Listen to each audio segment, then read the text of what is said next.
Good morning, Illumineers! Welcome to another night of ICL action on ICL on a Wednesday. One of our favorite nights to get together and sling some cardboard, or at least watch other people do it.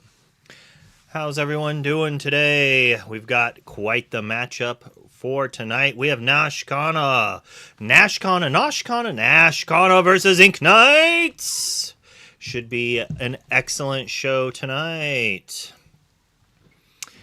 Inknights has had quite a few stellar ICL seasons here in Season 1 and 2, making the top cut in Season 2. I don't remember exactly on Season 1. I'm assuming they did. And we're going to be cutting over to the action here in just a couple of minutes. But it's kind of interesting to see. Are we going to have one of the new teams, take down Inknights here? Both teams' records have not been insane. It is actually... Both teams really want this win. Let's just say that. Everyone's going to be trying their hardest here, and it's going to be for Inknights trying to claw their way back into another top cut, or Nashcana trying to get to top cut on their rookie year.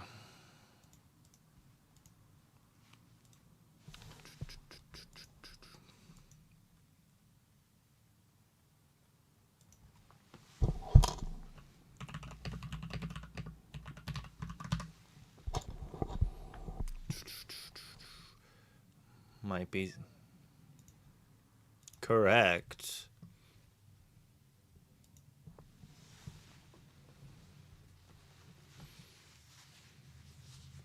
All right, we're just setting up here. The players are starting basically right now. So we're going to cut over to the players, and the casters will be popping in with them shortly.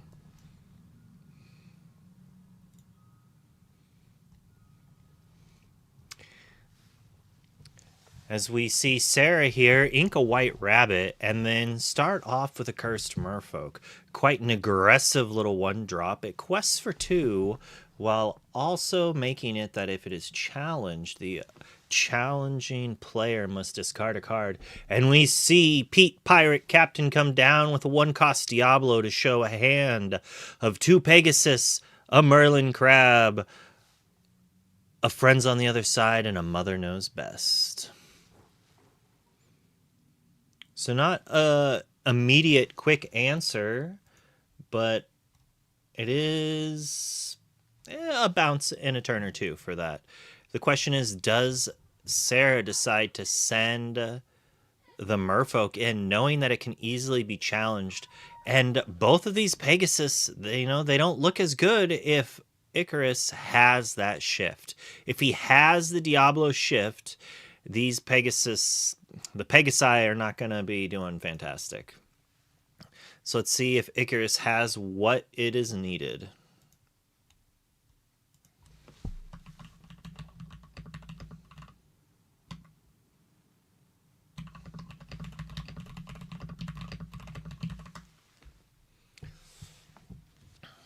Oh, and of course, I forgot to start the ad, so let the snoozing begin.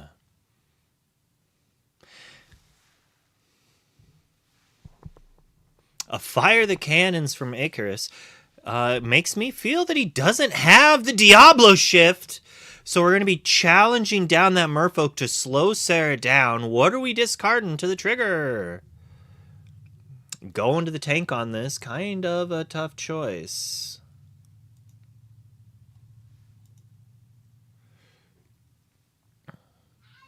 We ink away a Pete. We discarded a Sad Beast. Oh, we still had the shift! Icarus was just toying with us. He's like, I'll do the challenge, but, I'm going to wait till afterwards to shift this Diablo. Just playing those mind games, torturing your opponent there. Rough action. As Icarus chooses to draw another card off of that Diablo using its pretty good ability. I don't know how many people have seen Diablo before, but it's a pretty good card.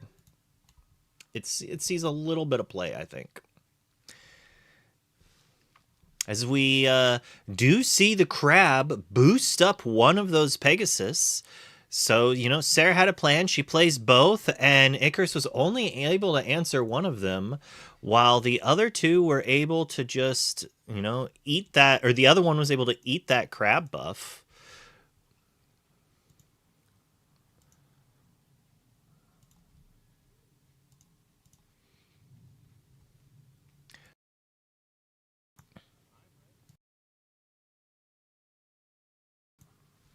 All right. And as we see Crab sing Friends on the Other Side, I'm going to show you a couple of my friends. We're on this side. We are. I just, PodCon is a problem. I'm just gonna say that. Just kidding. I was like, wrap it up. But both of us had the same issue. And then I went, is this Infinity Week? Infinity Week can happen any week here at the ICL. I'm scared, but I see a couple of things going on here. I think I saw Diablo. I'm scared already. And Snowfort. Diablo and Snowfort. Hidden Cove. Who? Garrick, how are you feeling? Man, I don't know if Snowfort is the choice over Hidden Cove, but I love the Moxie. Maybe the deck is sort of agreeing with me, as every Diablo in the deck is seemingly in the discard pile.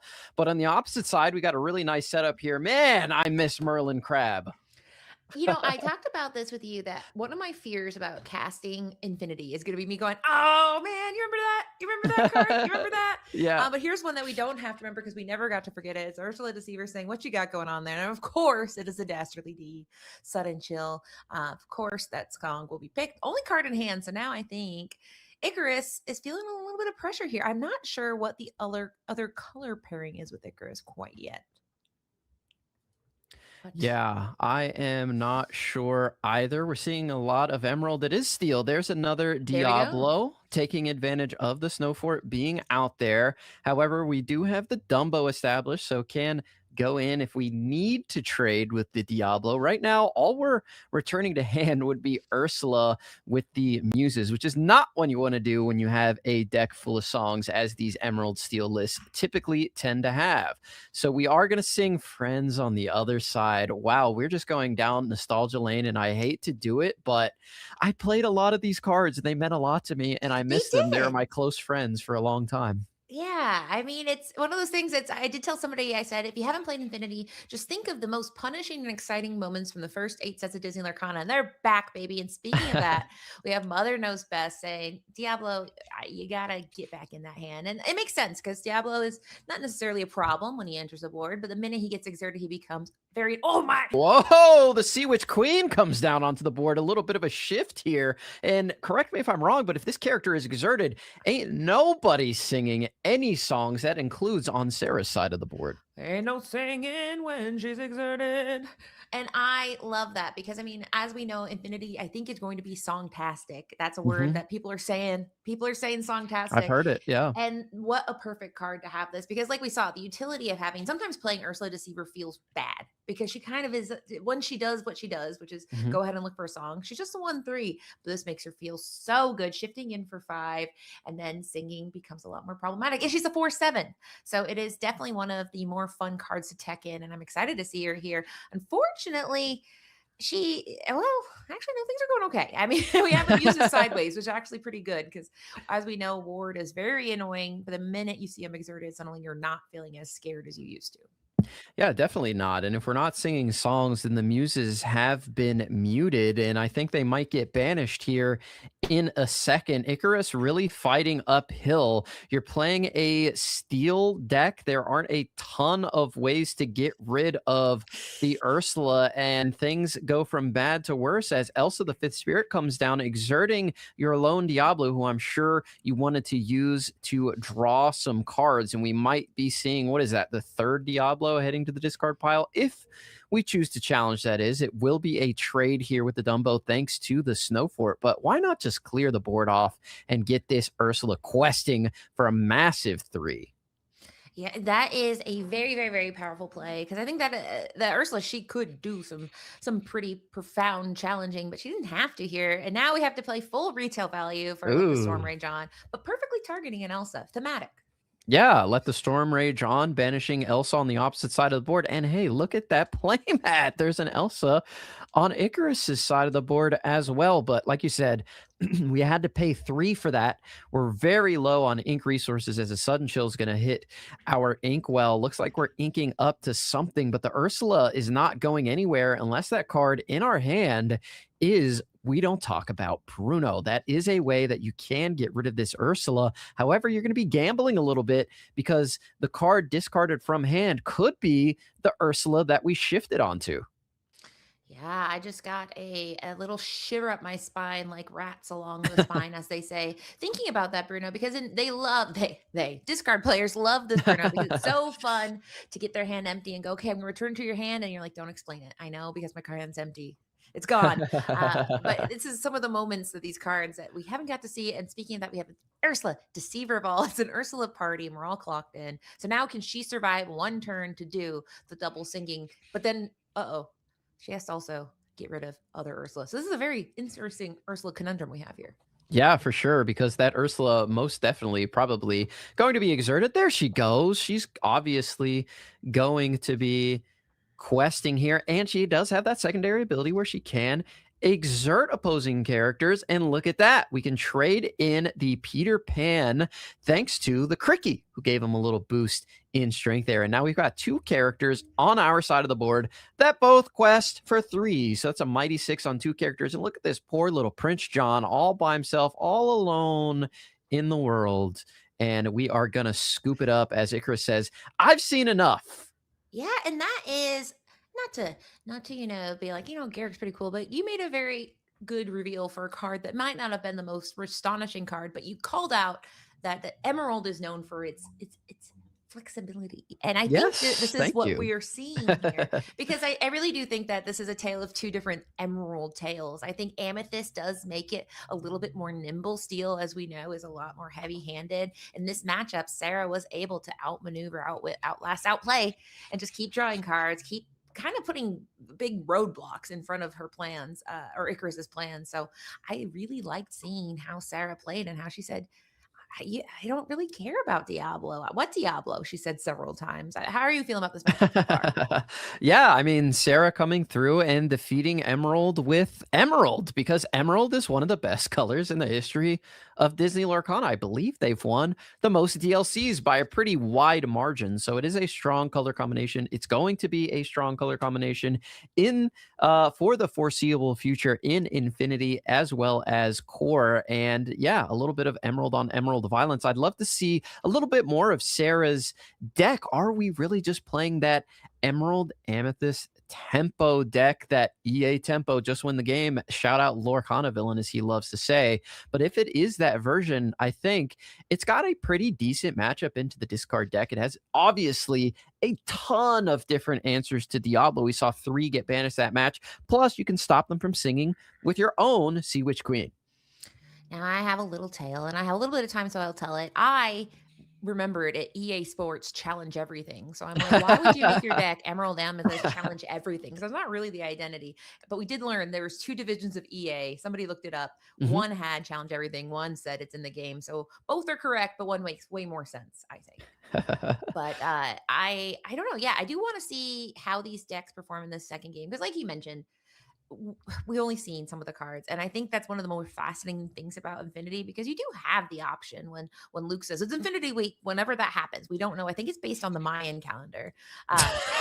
You It's every 3rd week we're hearing.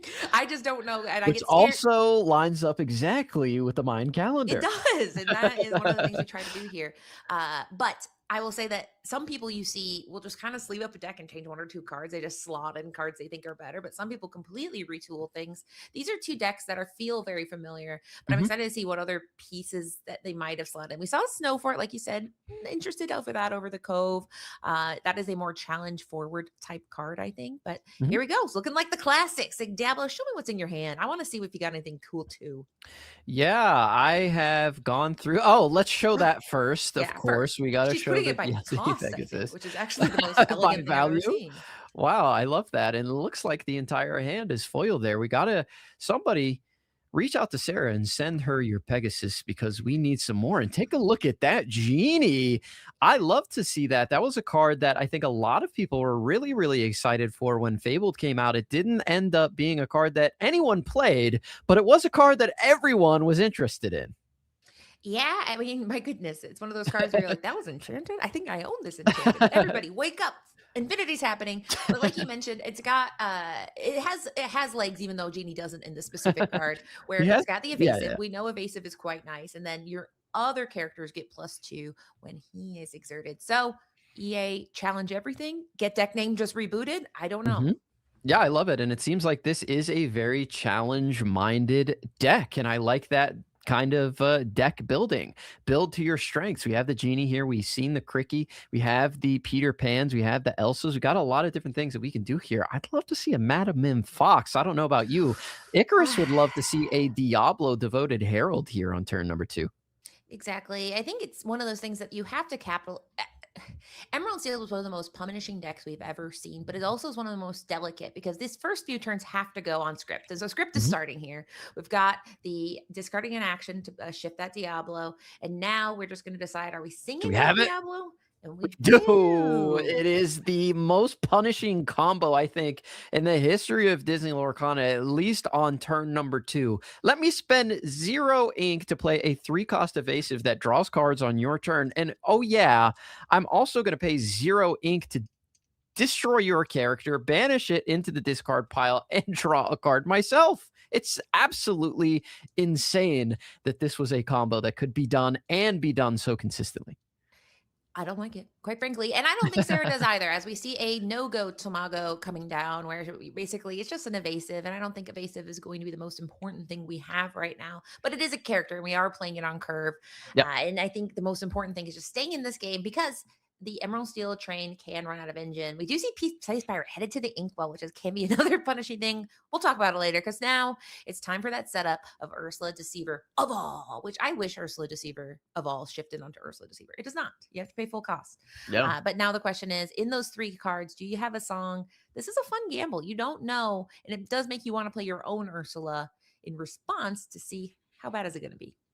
Yeah, the Go-Go, though, did come down onto the board and stop the Diablo from exerting, so that's going to prevent at least 1 card draw. We got a Sudden Chill, and Prince John. That's pretty disgusting. Chill, John, There's chill. no there's no way to stop that on Sarah's side of the board at this point, so that Ursula is going to make you discard 2 cards. Prince John's going to draw 2, and here goes Emerald Steel off to the races, almost the perfect start.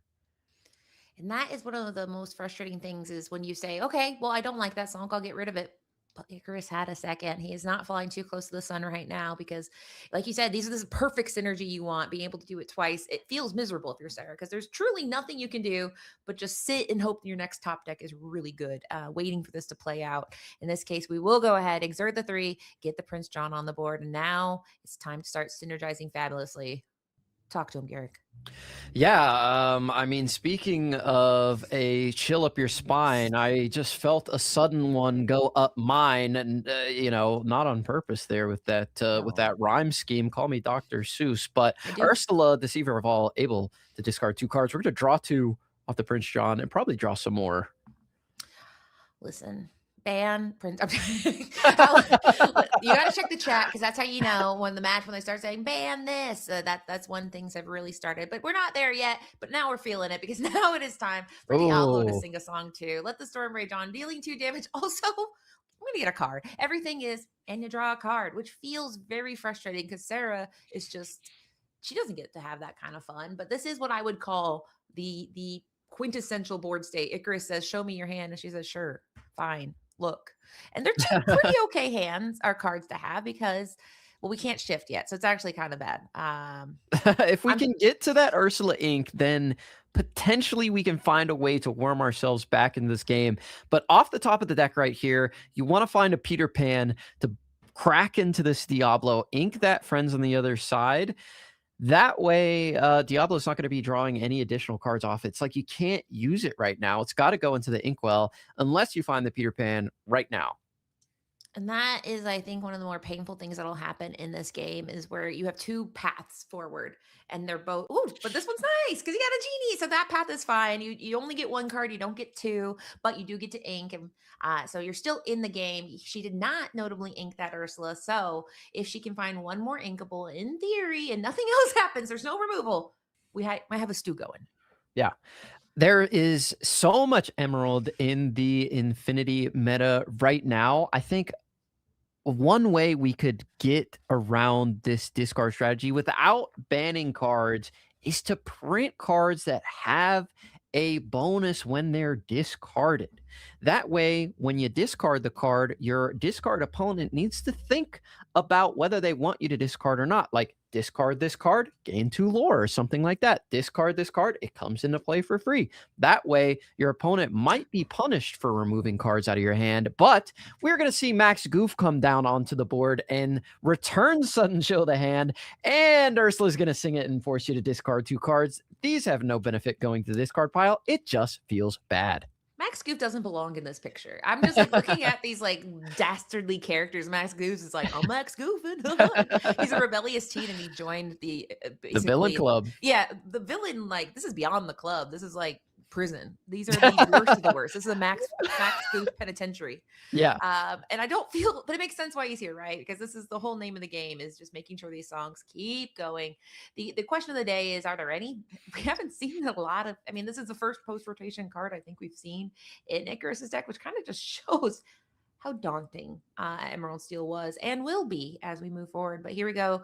It's that I'm still here coming in. And strength. Why not? And strength off the top is probably just going to remove the genie off of the board. The I'm still here protecting the Diablo from any sort of top deck Peter Pan shenanigans that might come down. And now here is where the vice grip has been put down onto the opposing player. You've been able to discard their hand down to 0. They're top decking off the top. They have no characters on the board. And while your board is quite slow at questing, they have no response. We just ink the Elsa the Fifth Spirit because we had no other ink. We couldn't play her that turn. Even if we did, she wasn't doing a whole heck of a lot, but had to put her into the inkwell. We're going to pass it back over to Icarus.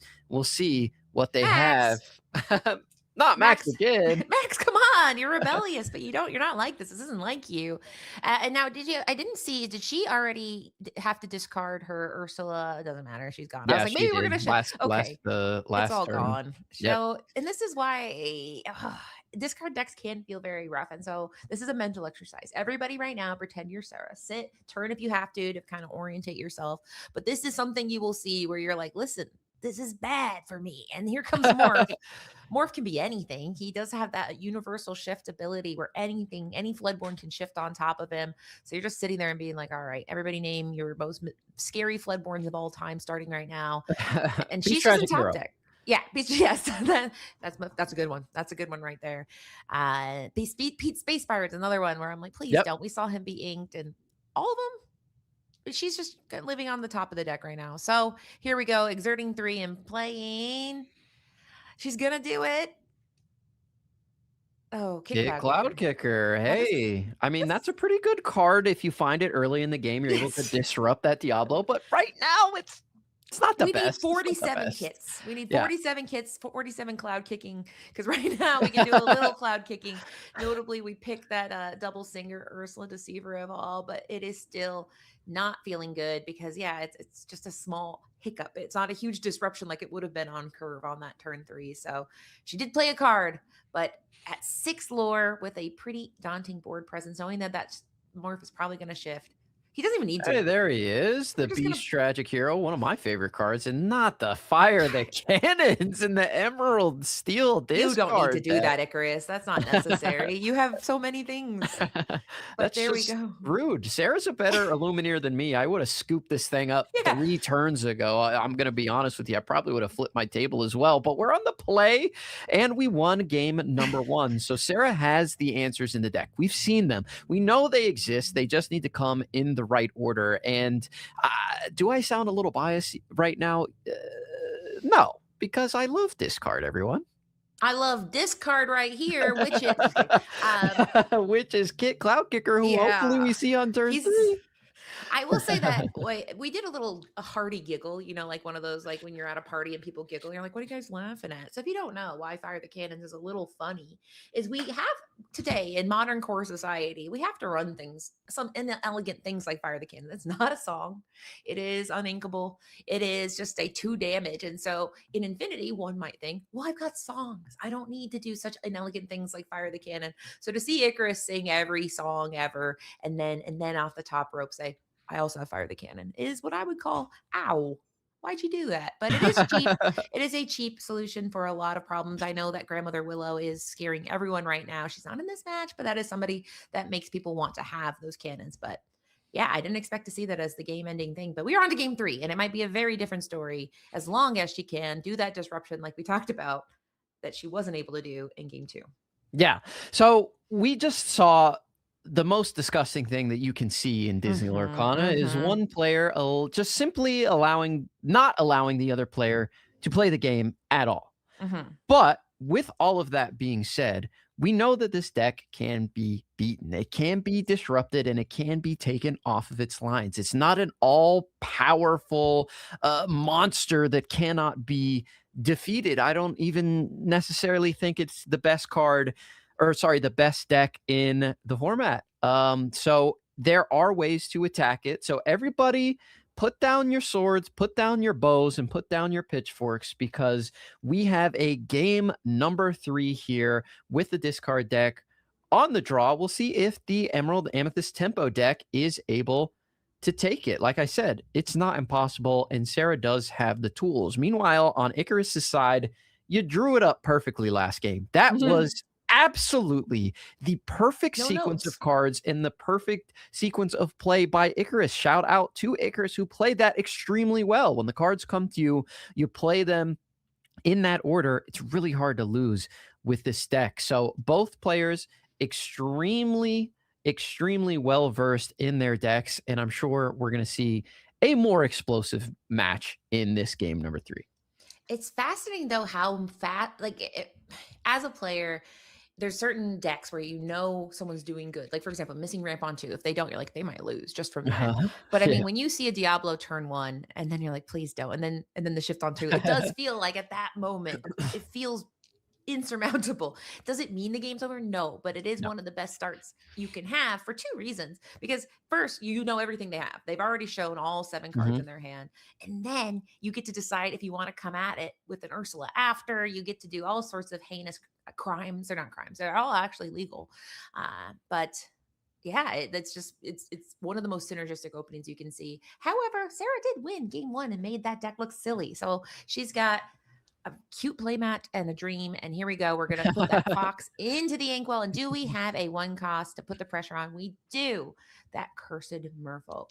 Yeah, the Cursed Merfolk coming down on Sarah's side of the board. It's a pretty solid card. If we see Fire the Cannons here, that'd be pretty tough, but it is that Diablo. So let's take a look at the hand. There are a ton of answers as we have the 2 Pegasus again. We do have the Kit Cloud Kicker, and we do have the Peter Pans. We have plenty of answers here for the Diablo should it shift, but we'll see if he has that perfect opener again with the card to discard to shift, plus let the Storm Rage on to remove this Cursed Merfolk and mitigate that negative ability of forcing you to discard if you want to challenge into it, as double Pegasus comes down onto the board.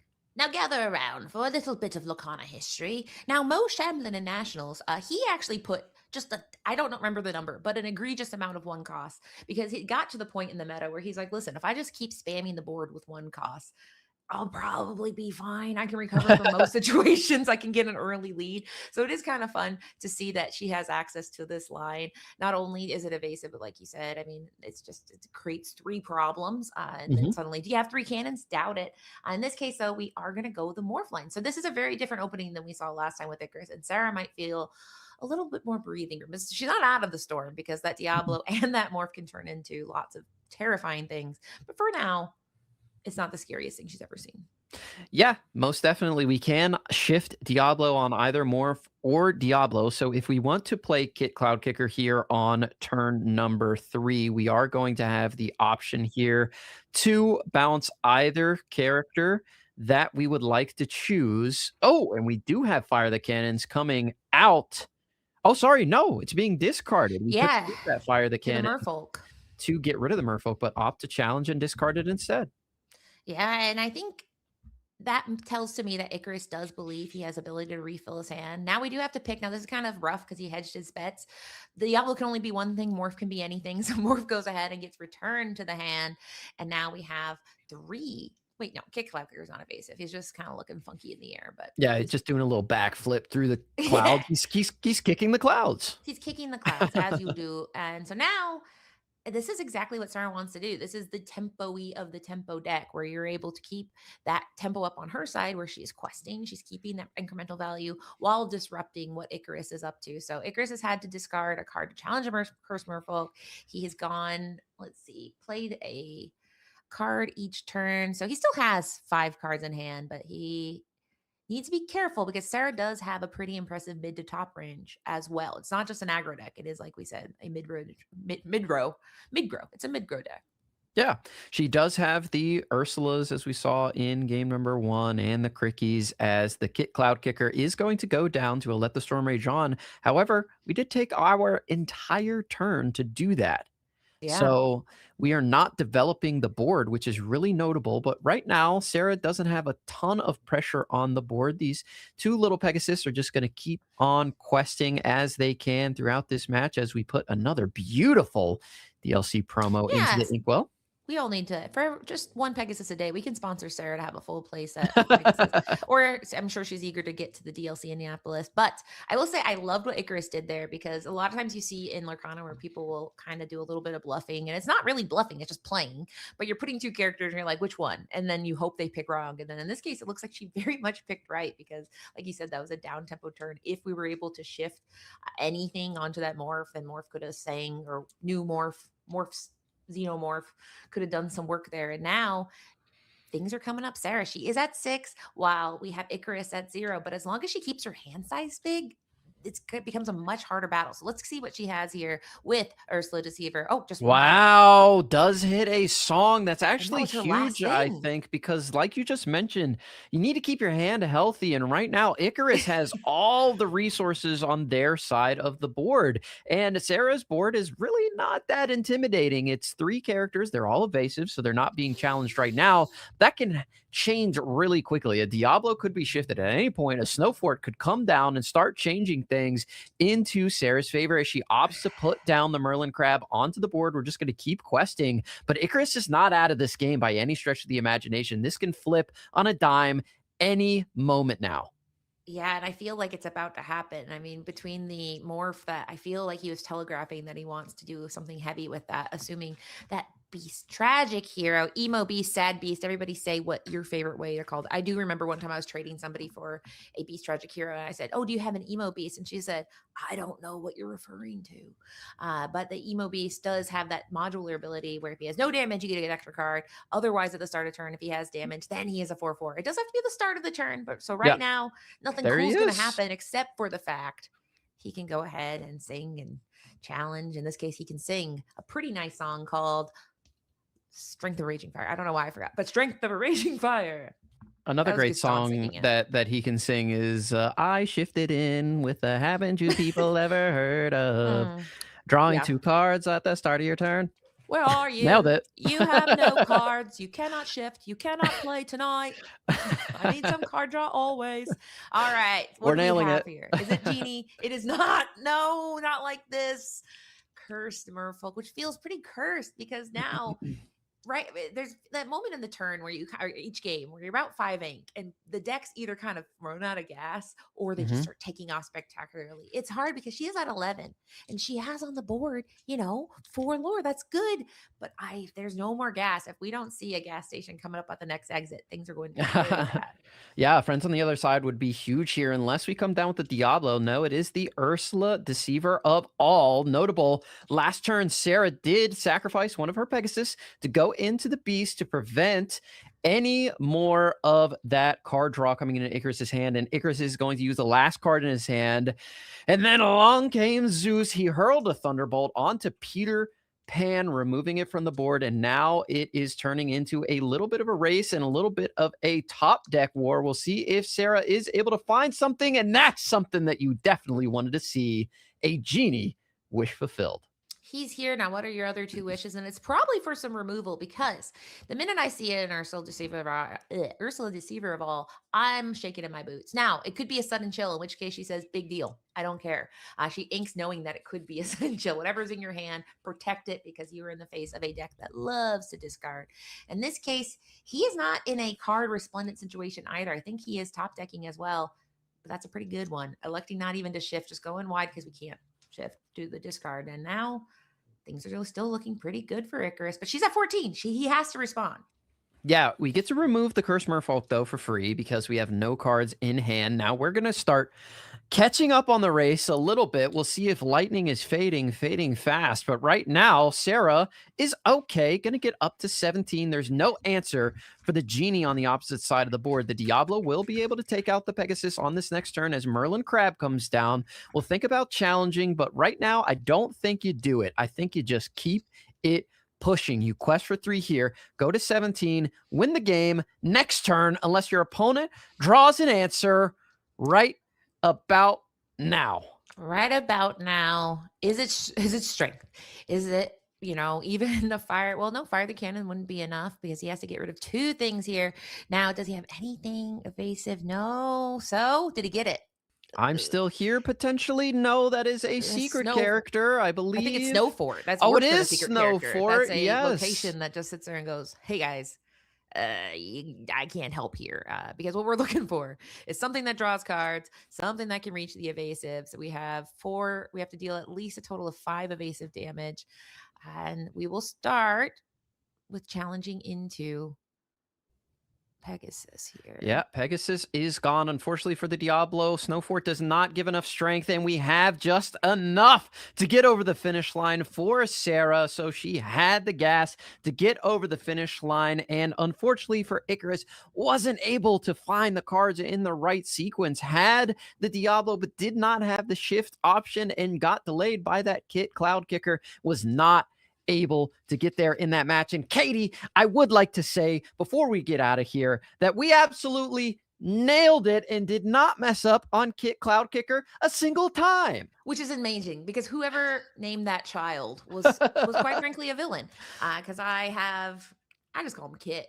But here's a fun fact. I, in my time on Earth, had just forgotten that Diablo has evasive. I was like, that'd be too good, right? Yeah. Like he shifts and he becomes non-evasive. No, he is evasive, and now I see why that bird is smiling. But he's not smiling right now because he just got 2-1. Nashcana is going to go ahead and take it down. And Inknights, a returning veteran of the ICL, does have to go ahead and get a little locked in. Now, I don't know. Luke could be putting another game on at any moment. You don't know, Garrett. It could happen at any point, and we got to stay on our toes in case something does happen. I'm reading chat right now. Everybody seems to be pretty happy that the discard deck lost. Our commiserations go out to Icarus. You played it great. It didn't come your way, but the chat is very happy to see that Prince John and Diablo did not collect another win on stream. They're just simply villains, and they're villainous cards. If you're gonna print villains and villains plus Max Goof and Beast, he's sad about it though. He's not happy to be a villain, as we are going to get into a quick game here. Ruby Amethyst, my love, against some kind of items Sapphire list. I see a Grandma Tella. I see a Merlin carpet bag. Could this be a Maui Half Shark DKP special? I can't tell if the resolution's low or my eyes are going on me, but we are Merlin carpety bag. I said carpety bag because it's hoppity pockety, which is one of the things you hate to hear. But there's Popsicle, because Hiram, he has recently been banned a second time. The notorious HIRAM is out of here, but Popsicle's still here. And I mean, I think people have been talking about Popsicle is still kind of annoying. You don't have to do anything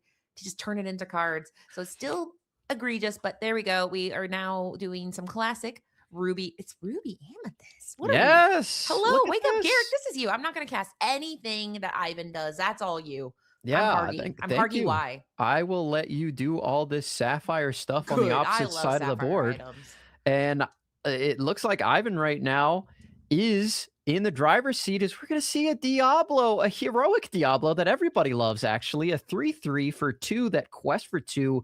This is what we were asking for 8 straight sets We in Ruby did. Amethyst. And now we finally get to play it in Infinity. Metallic Flare saying, hey, this deck's not gone. This deck's still here. And we might get to see a shift Sisu. You never know. A little bit of a quest for 3. But yeah, we're going up against Sapphire. Traditionally, what we love to play against as Ruby Amethyst players. Yeah, because I mean, right now it's looking like a whole lot of nothing. Now that being said, Tamatoa coming in happy as a clam to get some items back. With Hiram gone, we are having to work harder at making sure items are leaving and coming where we need to. In this case, you can do it 2 ways. We have this Merlin happy as a clam and Merlin's carpet bag, which you do. Merlin's carpet bag is very expensive. It's a 5 cost, uninkable, and then you're paying to return an item card from your discard. But as we can see, popsicles, you need to get them back. That's kind of, even without Hiram, popsicles are what feeds these item decks to the point where we haven't seen any other color so far in the 5 minutes we've been watching this game, because Sapphire is going to be doing a lot of the heavy lifting here. You know what just happened on that turn with all these popsicles? We drew what, 5, 6 cards on that turn with the carpet bag plus popsicle. Who's not drawing that many cards in a turn? Flaversham. He's coming in, he's drawing 2, and he's passing the turn. We just drew 6 because Popsicle is a crazy card, and I will always stand behind myself and support myself in saying that we should have banned Popsicle and that the toy maker did nothing wrong. But here comes a library down onto the board. This is a really good card against Sapphire decks. They typically struggle to get rid of them as we move everything into the library and we get a meaty quest for 4 down onto the board. You did talk about that carpet bag, but I think it makes things a little bit better when you have the Tamatoa that can quest and put it out for free. That always feels nice. Free is my favorite cost. Free is best when you get something good for free. And right now, there's not a lot of great things. Now, we saw you're drawing a splendiferous amount of cards. So that is good. But I mean, you have to have a plan for the end of that. And the entire time that we have 3 items on board. Let's say we can get a Tamatoa So Shiny and a Lucky Dime. He doesn't have a lot of time to do that. So now Tamatoa is sitting there saying, I got to deal with a library, an evasive, 2/2. I'm not, or 3/3 rather, that Diablo. So that's a lot to ask of one crab. So we're going to just keep digging, because that is the hallmark of these Sapphire decks, is digging and digging. These turns last a long time. Have we seen another color on no, the opposite haven't. side? I keep waiting. I'm assuming it's Ruby. That would be my assumption. And if that's true, then at any moment, the characters on the opposite side of the board could be blown away and discarded into the discard pile, banished, if you will, by something like a Be Prepared. But, it could be Steel. There it is. There it is. It's Ruby. We have Scar here. Vicious Cheater, I believe. This is a test, guys. If you want to be a lore guide, you got to name every card ever. I don't think I'll be one, but Scar Vicious Cheater has some fun synergy. I believe I'm getting it pulled up because I cannot remember off the top of my head. Rush. Great. Yes. Oh, yeah. And then whenever he banishes, you can ready him. So that's also quite nice. So this could be kind of like a pseudo board wipe where you can go ahead and rush. Now, unfortunately, he rushed into the library. That is not a character, but it doesn't matter. He's just happy to get rid of the library first, because that's step 1 of the card draw engine he's trying to disrupt right now. Unfortunately for Big Dog, he could not get rid of anything else. Now, he could have challenged into the Diablo, and he could have also healed himself with the Popsicles. However, he would have given a card to Metallic Flare if he would have done that. So we opted to just go for the library. Scar couldn't challenge Sisu, couldn't challenge Elsa. So it was really tough as Sven's going to come down and say, hello, I can challenge evasive characters, even though you don't have them. We got Reindeer on Lion Violence. You don't like to see it. Reindeers are better than lions, he says. And he goes ahead. He's a challenger +3. He's a little bit delicate in the sense that he does only have that 3 statted willpower. But in that case, it's enough, right? It's enough to go ahead and get rid of the Vicious Cheater. Now it's looking good. I mean, there's nothing more maddening in the game of Disney Lorcana where you're like, I'm going to do everything I can to get rid of this one card, and the next turn they're like, this library, this one that I just played again, it's back. And now it is looking like all but over for Hargy. But he still has one more turn. Do we have a be prepared? He has the ink. It's not going to necessarily win the game, but it will give him another turn. Yeah, Sisu would be okay here. It banishes 2 things, but there's still game on board in the form of the Yes. library and the Diablo, so you'd need something to pair with her, like a hideaway. Pirate's Life does stall things a little bit, go down to 15, gain 2 lore on the side of Hargy. So again, that is going to delay things. But Ruby Amethyst loves to play a little card. You might have heard of him, Merlin Goat. We'll see if that card comes down. We have the Pirate's Life and the Be Prepared. So we are going to draw a card here off the Diablo. Yeah, that be. Here we go. Be prepared. Beautiful, beautiful. He just woke up in a cold sweat, and there we go. Maui, do we need to ban him? He's not doing anything except Whoa! he hates books. He's probably coming right towards that library. Why else would he be? Yeah, he's gotta. And with that Vitalis here, he's feeling nice and small or strong enough to take down a whole library. Yeah, and it does look like Metallic Flare forgot to draw off the Diablo there. We're hearing from production. You definitely want to be doing that. But that is insane. We thought this game was going to be wrapped up, but Hargy said not so fast. Not only am I going to clear your entire board, but I'm going to clear that library with a Maui Hero to All Vitalisphere combination, as we're just going to get a couple characters down onto the board with Diablo and Madame Medusa, who JDZ says maybe needs to get a ban. Thoughts? Honestly, it'd be fair. It's a good preemptive ban, right? Because it's been a while since you said the sentence, well, it gets banished to Medusa. That was like a sentence for a while. Any card that was printed, people would say, what about Medusa? And then it was like thumbs up, thumbs down. I don't think so yet. We're not there yet, I don't think. But in this case, she is just somebody who can quest. And she's not very good in this matchup. Yeah. Not really able to target anything. But we have that Diablo, which should, in most scenarios, unless you have something like a Hades, turn into a card. But yeah, that was a good tempo, like a pumping the brakes there on Hargy's side. And now Ivan still feels pretty. No, why? And that's Pirates Life ban that card, actually, is what people have been saying, because that is going to put him up 2 lore, take down Ivan's lore by 2. So now he's sitting comfortably at 6, I believe. Did he go up with that? We shall see. I thought he was at 4, but he must have been 0 on the first Pirate's Life and just going up just to 4 excited here now. And now I thought that this game was all but wrapped up, and I've been in this position many times. It is a terrible position to be in if you are Metallic Flare. And right now, if I was a betting man, which I am not, I would say that Hargy is probably going to win this game. They have the never-ending popsicle loop. Popsicle should be banned. And they are able to dig through their deck, find every answer that they would like to find, gain lore, take lore away. They get a Maui Half Shark down onto the board. Things are going to get even worse. We're forced to be prepared. Our own characters, when we are trying ourselves to get over the finish line, we do draw a card off the Diablo there. We'll see if we are able to put some more pressure on, as Friends on the other side is going to go into the inkwell. Here comes the library that might be enough to get you over the finish line. But we've seen Scar. We've seen Maui here at all. We've seen Vitalisphere. That library is not safe by any stretch of the imagination. Queen's Castle, though, would have been nice to see a little flashback. Castle. But there, you mentioned it, Maui Half Shark, all problem because of that synergy. Where basically suddenly now you're playing from 3 hands, where you have your discard, which you're just gonna get stuff later. You have the cards you've yet to draw, and the cards you've already drawn, your items, and it just it is insurmountable. And here we go, that shark. Maui, name something Maui hates more than a reading. And his own location comes down. McDuck Manor, a face I haven't seen in 1,000 years. 2 lore per turn. And there it is. Hargy is doing what Ruby Sapphire is famous for doing, which is making you believe anything's possible and then suddenly feeling like you're in the nightmare jutsu. Wow, we're still inking here. We're going to put down the Queen's Castle. However, Queen's Castle traditionally banished. by Maui. Demona. Demona is going to come down, draw some cards for us.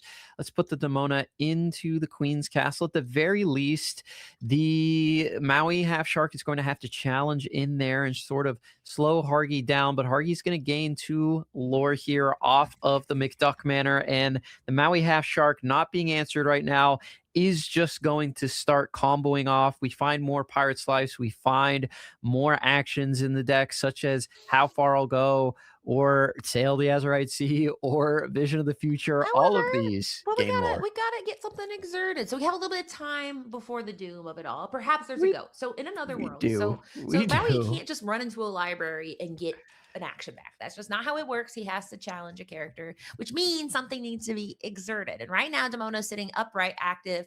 She's got her trade table in the upright storage. So if we can get to the next turn and none of that happens, which is not, because these popsicles absolutely are a problem, because we're gonna go ahead.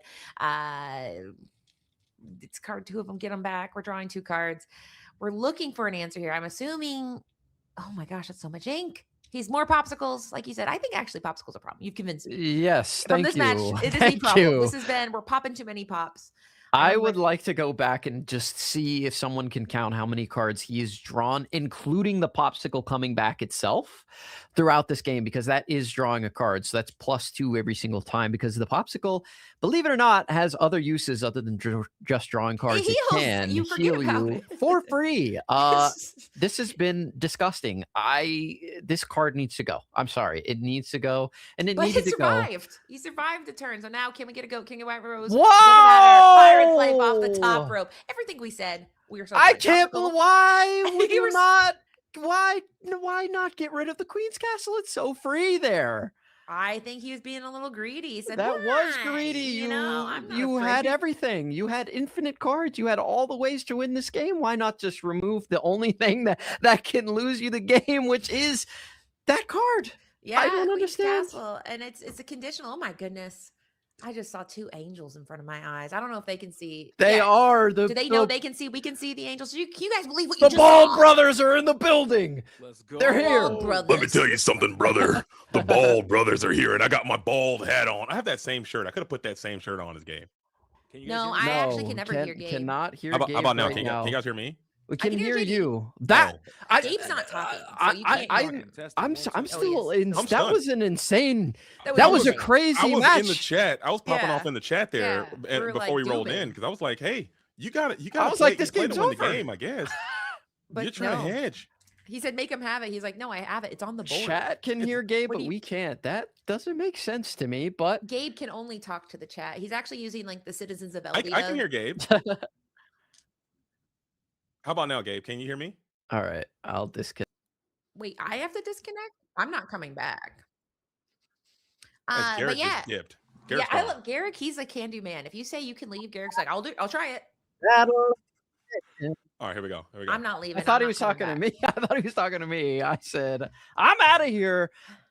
Okay, let's go back to that We game. had- That there was a was lot. an Please, insane break it down, dude. match that we Lyrical just breakdown. saw. Yes. Because after the second Pirates Life, we saw the incredible board wipe, Pirates Life, get rid of the location with the Maui plus Vitalosphere play. From there, things were looking a little bit dicey for our hero, and they are our hero, Ruby Amethyst. Sapphire Ruby is a villainous deck, as is Emerald true. Steel. We Very all true. agree. Everybody in here agrees. The chat agrees. We were rooting for the heroes. And then we saw the second Pirates Life. We get the McDuck Manor established. We get the Maui Half Shark. We have infinite card draw combo. I thought this game's over. I've been in this over. spot before, and we had the opportunity to take the Queen's Castle off the board. The only way we can lose is instant lore gain in the deck. Like, you played 2 games before. Surely you saw that there was either a Pirate's Life or Yeah. Merlin Goats, Maybe not, both of though. which lose you the game. Just don't take the risk. Just get rid of the He castle. saw the Yeah. McDuck Manor was staring him in the face, the capitalism, the greed. Yes, that's staring right at him, and he had to say, "You know what? I can go for just one more gold coin here. I'm gonna go Yeah. for One it. more Let's get going. doubloon. You And that play to win the game, dude, and that is just not the maneuver you need to make. Especially maybe there's a world they were taking down libraries that entire time. Maybe they thought it was another library in that situation, and they didn't realize it was a Queen's Castle. Oh, maybe. maybe because I mean, as we mentioned, I mean, it's two very distinct locations with two different abilities, and but they Mhm. is statted differently. I think this is going to be one of the more fascinating things about Infinity is the closed deck list. Decks are never going to feel more closed, like because there's so many things where you're like, I know the Yeah. script, and I don't think you can know the script in Infinity. It's just so much. What is that? Hello, and like cards that are new and we haven't played Mhm. yet, cards that are old and kind of fell out of fashion. In this case, I mean, it's not typical. You see two different types of amethyst locations paired with a pirate's life. That is what I would call non-traditional. But what is tradition? Infinity is Yeah. brand new, so I, There I are love a to see it. billion cards in this format, man. Yeah. And Honestly, just more gonna keep coming. We can't, the avalanche of cards that are coming in compared to the cards that are leaving, i.e., one, is not the same. So we're gonna get Gone too soon. into some insane decks. But the next card that needs to go, I think we saw in that match. Pops. What was that? We played Popsicle 100 times in that game. What? I wasn't Team Garrick for the longest time. I was Team Hiram, but now I'm full fledged. Popsicle's got to go. Tribe member. Clansman. No, I don't want to be a No. Klansman. No, we're not doing that. No, we're not. Yeah. Sorry. I like, no. No, I I'm in the screamed. clan. I Is didn't that mean a? to. I'm in the clan. No, I'm not in the You're clan. No, we're not. No, no. Anti popsicle sentiment is not lost on me, and I think it's time for that card to get up out of here instead of a Hiram. potentially. Okay. My Let's very just first. trading spaces, trading Yeah. places, something. Or just both, just add them. Sorry, Nick Nah. Wilde. People say like, "Oh, we can't ban Popsicle because our favorite beloved card, Nick Wilde from Ban set Nick two." Wild too. Get him Yeah, out of get him here. outta then. here. Who Sorry, cares? Nick. So You Ain't sold nobody. him. What are you talking about? We decided a long time ago that he was never going to show up in a deck. I- Yeah. Ravensburger for that. We made that choice. If that's the hesitance, just get rid of him too. We'll Yeah. all vote. Everybody will say, Aye. raise your hand right away. I will say my first big tournament, it was a set champs. And that was big for me. And I was playing and a guy kept going, I'm going to pop my pop. I'm going to pop the popsicle. I'm going to pop it. And by the 15th time, I was like, I think we're done saying pop it. Just do it. Like if you say pop, if you Pop it. pop a popsicle Twist one more it. time.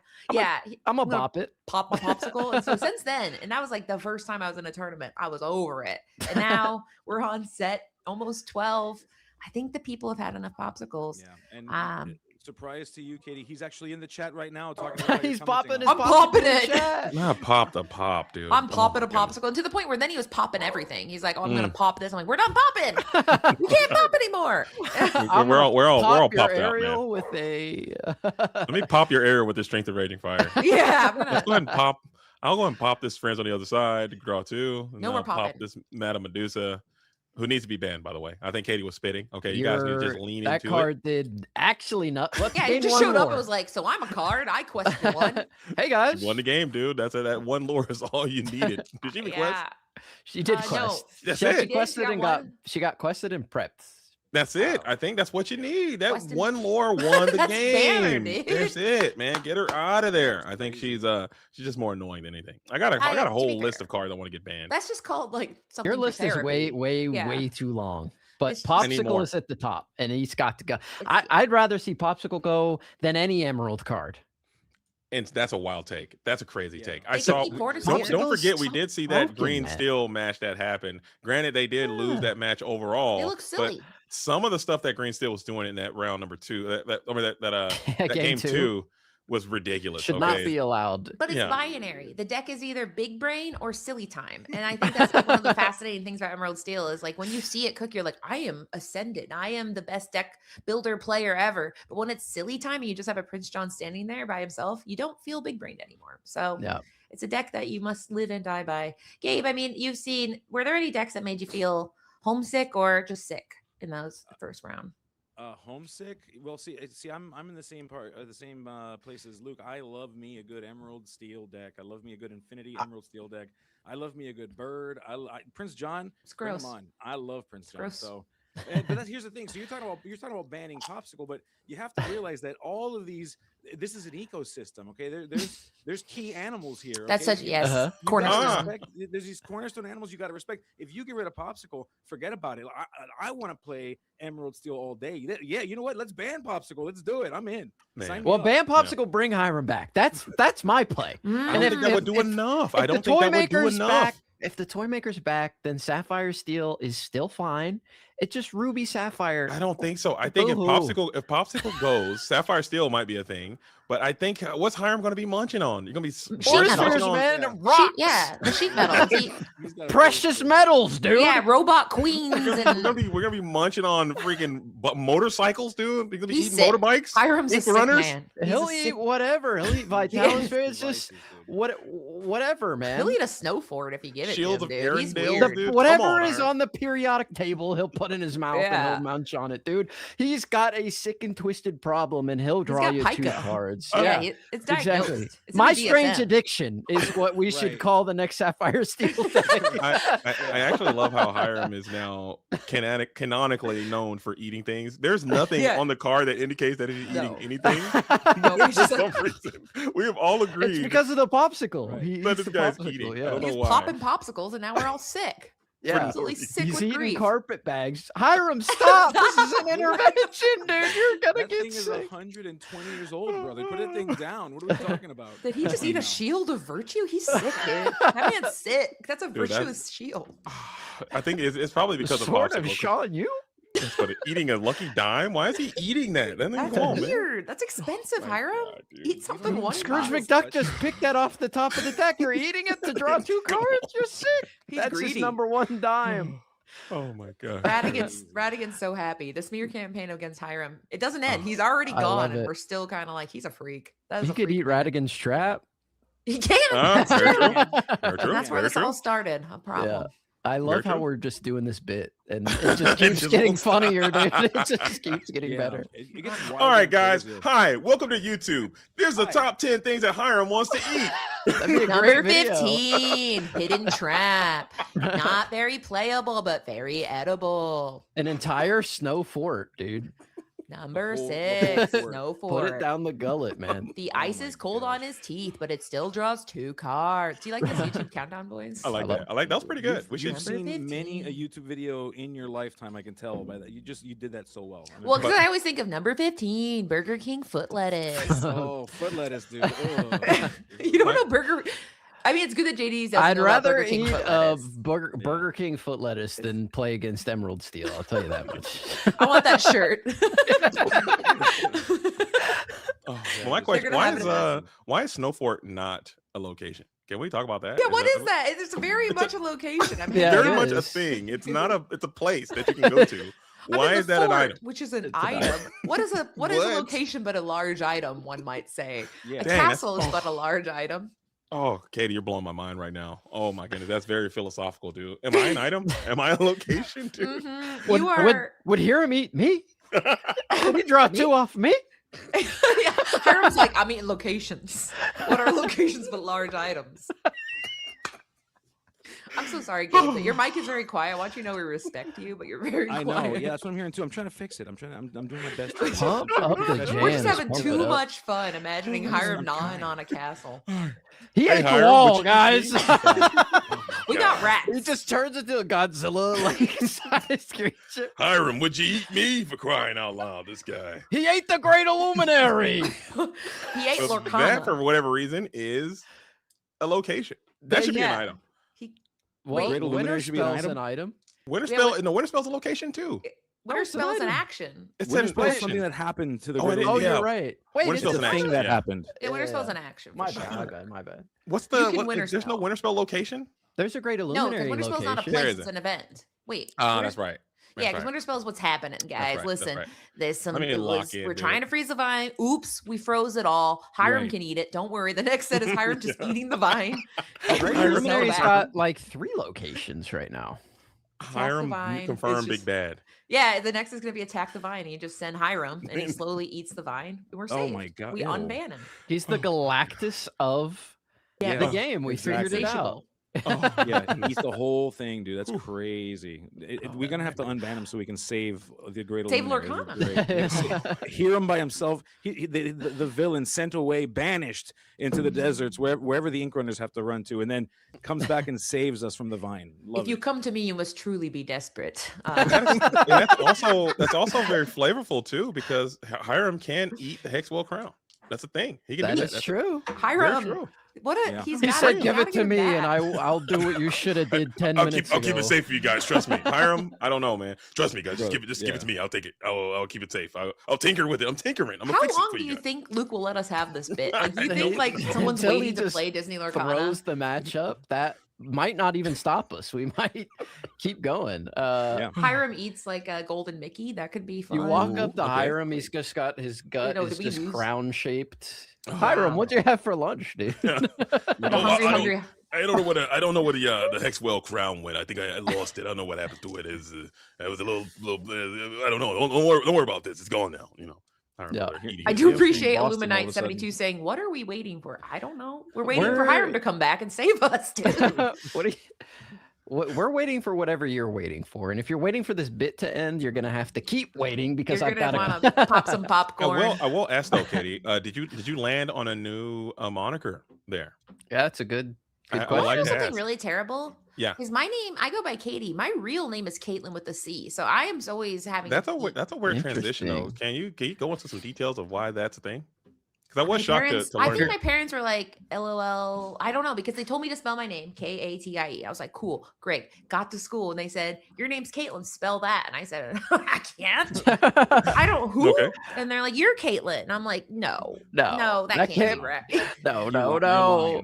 So I honestly, I can change. But I can't. I think I'm just Katie, and I'm just gonna have to. What? Okay, here's the thing. I can't fight the other Katies because the number one Katie on Google search is a Brazilian jiu-jitsu fighter. I can't fight the Ooh. other Katies. That's She's true. jacked. Yeah. She will You mess you just up. joined the Quest family. I want to. Let me Katie be Quest Katie Quest. is I so want to good. join. Just Garrett do it. Quest, Katie Quest. Katie- JDZ, if JDZ gives you your blessing right now, I've already given the blessing. I'm totally fine with it. No, it's I think Rebecca. Rebecca said she Well, sent Oh, me a she's letter. an S. I'm only a T. And it was I'm no delivered S. by a man in a cloak. No return address, but it just said, I wouldn't. ... a, Rebecca a Quest. cease and desist. Yeah. Well, no, if you're that's not Katie true. Quest singular, Katie Quest sounds good. It does. it sounds so great. Katie Quest. Just do But it. how funny would that be? Like if there's something that me, Rebecca, and JD are doing, it's like Katie Quest, JD Quest, Rebecca Quest, and they're like, I would what love happened? it. The Like, family reunion. What happened? I think that might be that. Katie Kana is pretty good. Katie Kana, Kana. or maybe Hey, I ooh, don't know. Katie Connor's I don't not know. Lord bad. Katie was an option. Lord Cotty. Lord Cotty. I like Lord Katie. Lord Katie Katie. rapper Kana. name, Lord Katie Cotty. Z Lord Katie? Quest. I have Katie Z. KTZ, keeping it easy. I like it. Little Lord KTZ. Cotty. KTZ in the BZ. Katie and the BC. These are great suggestions, chat. Keep them coming. Yeah, because Katie's having a crisis. Because here's We're the thing. not going to stream the next match until we have a new name for Katie. Yeah, we so- need to workshop this, and we need every one of you right now. Or we're going back to the Hiram bit. All Right. right. So I'm, you guys. I'm looking for at least 70 answers here. I need 70 different names for Katie in the chat before we go to the next game. That's the KTzel. K Teasel the Weasel. K Teasel. Yeah. KTzel. And for that reason, Sharks, I will be quitting content. I Katie content. Yeah, Katie content. Or Katie picking up a content. soundboard, whichever, soundboard might work pretty well there too. You Too get late. like that. I really like that somebody said too late to rebrand. Thank you, Hobbies R Us. Hobby, Hobbies you're, R you're wrong. Hobbies You R can Us. rebrand anytime. Yeah, I don't think Yeah. that's true. I would agree with the I would agree with Wrong. Snoop Lion, Snoop Katie, Snoop If Katie you Lion. started Snoop calling Katie. yourself Katie JDZ Inks, people would get on the board, Right. bro. I don't think so. The notorious KAT. All right, you well, know? KDZ is check. I like that. KDZ Quest is headed out, and I'm here with Garrett Quest, and we're about to hand it over to the two boys that are doing it best, JD Quest as well, and Gabe Quest. yeah, all Quest. We're just the Quest Gabe family here. Beazle, Gabe Beazle in this thing. What up, Gabe? How you been, my ball brother? And I got no hat on Oh. today because I was in the locked in the dojo with you. So we're balling Yeah, up together. How you feeling? I feel great. I saw you without the hat, and I'm like, this is who I'm rocking with today. We're doing this. Speaking of rocking, we got J Stamps from the Inknights. We got Josiah Bell from Nashcana over here. I cannot wait to see what kind of craziness they've got lined up for us. This is Infinity Week, of course, as we've been seeing. We've been hanging out. I'm stoked to see what craziness is here. I'm hoping, like I said a little bit earlier, I'm hoping to see some Emerald Steel. I'm hoping to see something green. I'm hoping to see some birds. I know you don't I'm want to, but disagreeing I with you do. wholeheartedly. I'm vehemently disagreeing with you. I think Emerald Steel is going to be the reckoning of the Infinity format. I think Emerald Steel is going to be the reason why people go away from this format. We need less Emerald Steel. We need to find ways that we can counter what that strategy is trying to do. And hopefully, both these Illumineers are dipping into the spice tank a little bit, as the ICL is going to be one of those markers, one of those benchmarks that sets the tone for what an Infinity format can be. A lot of information is getting here. And if people just keep showing up with this Emerald Steel deck, the format might not be able to develop in the way that I think that it should. So hopefully we'll see it, but hopefully it's something with a little bit of twist to it, a little bit of spice. Maybe now that there are some cards in the Infinity format that certainly solve for the scariness of not having a hand. Cards like A Whole New World making their appearance here. So it's funny because we're mad at Emerald Steel. We're thinking that might be the new big bad with Harem gone, but we forget who we were mad at before we were mad at Ruby Sapphire. We were mad at getting our hand wheeled away and getting blasted 15 different ways from Sunday. And so it's easy to forget the things when they're very far away. It's Very it's true. easy to forget. Very So true. we'll see. We'll see what We're we going got to see here. it. Do you know anything about these players? I haven't had the opportunity to get a chance to know Jay Stamps or Josiah Bell. Have you had a chance to see them around the scene? So I know Josiah played last week. We did have a match with Josiah on a stream as well last week. Great player. My issue, of course, is I mean, do I know anything? Sure. We saw what they were playing last week, and Mm. this week is not that. This week is a whole new format, so it's hard to even say the things that you know. Just when you thought you had all the answers, JDZ, Right. I changed the questions. Is the problem here? There you go. There you go. I like that. Very well said coming in. But I do like Josiah Bell's setup more. I think the mat and the sleeve combination is kind of clearing what Jay Yeah. Stamps has put together. The Sapphire and Steel. If you're playing Sapphire and Steel, that's a dead giveaway. What you got going over there with that Tinkerbell mat and those cerulean colored sleeves, while Nashcana is holding on to the team branded logo mat with a little bit of a some artistic scenery on the sleeve there, it seems. Yeah, I presume I'm going to make a huge assumption here. I'm going to presume that this is the skyline for Nashville. If I had to make a wild guess, that's probably what that is. Have you been right to there. Nashville? I love Nashville. It's Yes, a I love it. great city, man. That is a It's a sleeper fantastic city. pick, dude. I'm telling you, Nashville. If you have an opportunity to go to Nashville, make sure you guys check it out. It is a great hangout spot and or city. As it looks like we are gearing up to get this party train started. They might just be doing a little bit of on the over the table banter. Yeah. Sounds like we're getting from production word that it is the clock that we're waiting on. Because remember, here at the ICL, we've got multiple games running at the same time, just like you would at any major tournament. You want to make sure that all the players are starting at the same time. So we're just making sure that all players are ready to go before we get started. Thank you all for hanging tight with us. All currently on Twitch, at least I see there's 77 of you hanging out with us. Cannot wait to see where these matches go.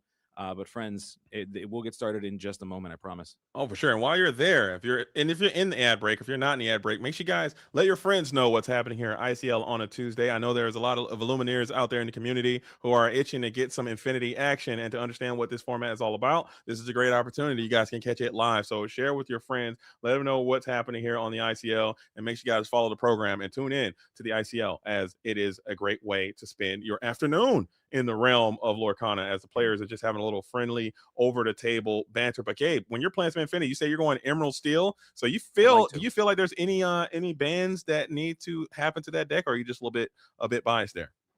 No. I listen. I'm all for a healthy game. I want the game to be healthy. I think to me that's more important than my favorite deck or feeling tribal about a deck that you love. My issue is I think that banning cards is a lot more complicated than a lot of people seem to think it is. Mm-hmm. Because as I was mentioning earlier, there's an ecosystem. You got to really consider one card exists to stop another card. One card is here because another card is there. So if I'm going to do ban, I would like to see various bans across the spectrum of all the ink colors.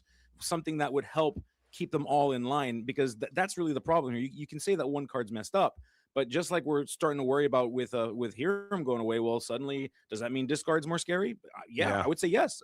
I would say it is more scary. So you have to counterbalance that, and I think it's a little bit simpler. It's a lot more complicated, I should say, than being like, yeah, get the bird out of here or get Prince John out. It's a lot more complicated. For sure. It needs some nuance. It requires heavy testing. I'm certain that the game design team has to put in a lot of reps. There's got to be a ton of information as well. I think that's why a lot of people were so upset that they haphazardly, it felt like he threw Hiram out of there before there was this big information gathering period, because I think having maybe your internal testing group at the game design level that it's always going to be limited because there's only so many people that can play and how many reps you can get and their own internal biases. Whereas if you have the entire community playing this format at its most optimal level, and you can look at the tournament reports and look at the local game store reports and Yeah. see what's happening, and then you kind of make these decisions a bit more nuanced. But I think your point is very valid, and I do assess that there should potentially be more bans on the horizon. I would say before it's all settled and done, as there is a Sapphire card. Will we show the steal? And there it is. Dead There giveaway. it is. Sapphire steal coming in from J Stamp. It is. I mean, but let's take a look at that Sapphire card that's sitting in the inkwell. That is a Wendy Darling. You gotta love to see it. It does have ward, a dreaded a dreaded keyword. Also has support, quest for 2. So interesting card, interesting inclusion. I'm curious to see what else is in here. So because we see that Sapphire Steel is in play, doesn't mean we know everything about this deck. And I'm kind of excited to see what Wendy Darling. Oh my goodness, as we ink a Cinderella to play Angel, I we love are that flex. singing and slinging, folks. That's where we're at right Singing now. and slinging versus a little bit of warding and Kiwi. This does feel like a Kiwi type situation. Maybe this Bell can get ahead of the singing curve and take your 3-cost singer off the board if you have your own Storm Rage on, or maybe you can add another character to the board and sing Strength of the Raging Fire. So both of these Illumineers starting off with a very hot and heavy start to this game. But Sapphire Steel Kiwi, I believe, has a pretty decent matchup into the Amber and Steel strategy. So let's see how it all shakes out as we slam another warded character. This is going to be that Splatter Phoenix is going to hit the board on 2. Yeah, ward is not what Josiah wants to see here. Ward is a big problem.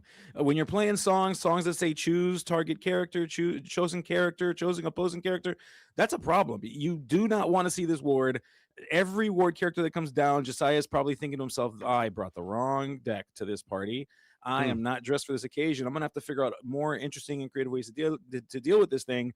But we do have some targets here. We do have the Bell still. So the question becomes, how will Josiah be able to circumvent this? Something that the Amber Steel strategy has in line is it can be pretty quick as well if it needs to be, as we see sure. Mr. Smee, that bumbling mate, finding its way onto the table. Probably pound for pound one of the best 2-cost characters that has ever seen print in the entire game of Dismal Arcana, Mr. Smee. I love Infinity because I get to see my boy Bumbling Mate back at it again on the field of play where he deserves to be. But Josiah Bell does have a lot of cards in the deck that do target. However, you have some pretty powerful songs that don't necessarily need an opponent to play ball with. And we're talking about that Akud Edamudi. So maybe you can find that. Yeah. Never mind as the Angel is going to get sent on down to the discard pile as Bell was able to sing there. Yeah, see, the problem with Sapphire Steel is that it also can sing these songs.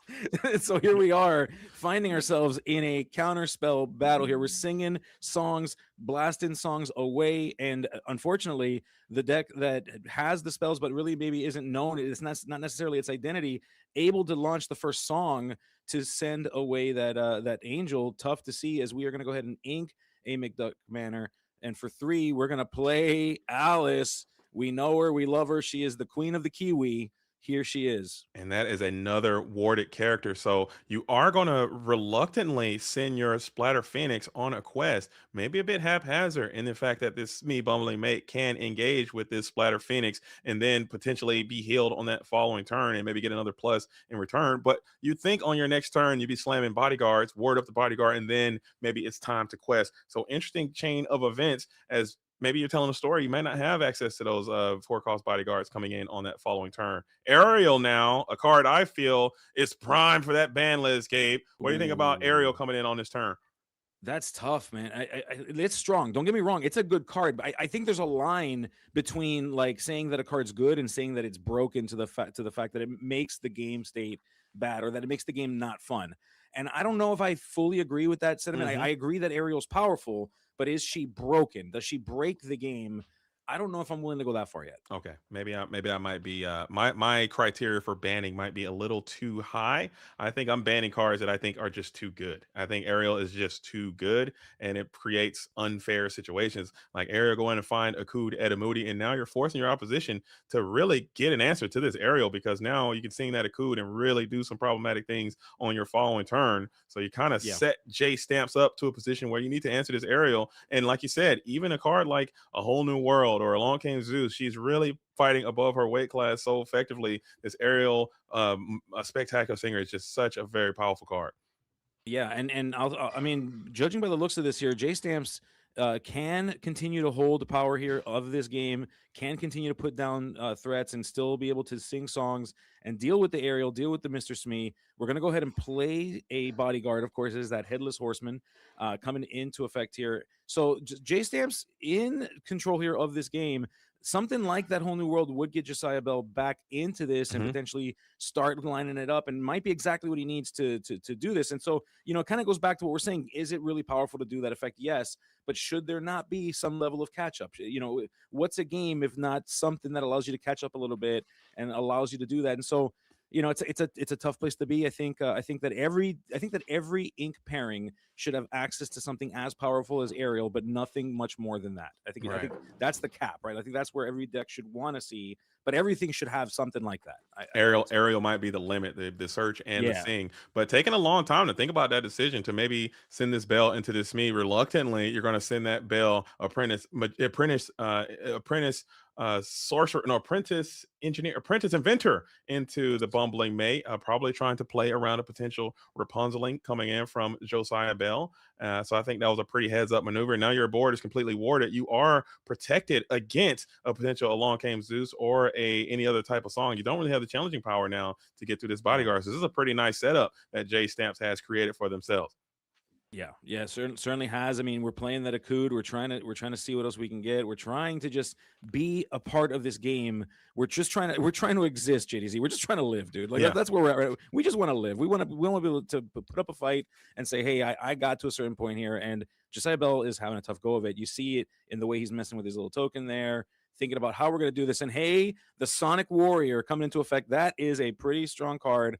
It'll help fight a little bit here, but is it going to be enough? That's going to be the real question. Yeah, especially with that Akud Edamoudi being able to play it for a little bit cheaper, and you're able to also establish another singer. But unfortunately for you, this ward is just kind of doing some cash money numbers to your entire position right now. All of your removal options will require you to target your opponent's characters. I guess you can start working some challenges in and maybe set up some Rapunzel traps with this aerial Sonic Warrior. But maybe if you continue to just play more bodyguards, or you can play this heavy static location onto the field of play and continue to quest, maybe that can gain some additional lore, as we are going to ward and give that additional lore to the Headless Horseman who's going to quest for 2. Oh, this is tough. This is a really, really tough spot for Josiah to be in. I mean, all of that willpower across all of those different cards, across locations or across characters. I mean, that's going to be a problem here. You've got the Alice, of course, giving the Headless Horseman ward every single time she quests. So forcing Josiah to play a fair game, saying, hey, if you're going to deal with these characters, you're going to have to just come on in here and challenge them and put your characters at risk of going away, as we see a tragic hero finding its way onto the table. A classic, a great card. We love this beast. I love this beast. I think Tragic Hero is another fantastic card. The perfect level of power for Steel. I would double down on that, Gabe. I think Beast Tragic Hero, I think he can make his way back into Core Constructed. I think he would fit nicely in what we're doing in Core. I think he's a great draw tool. He's a good card. And I'm not just saying that because I'm biased and I have a ton of these things and they've lost value, a tremendous amount of value.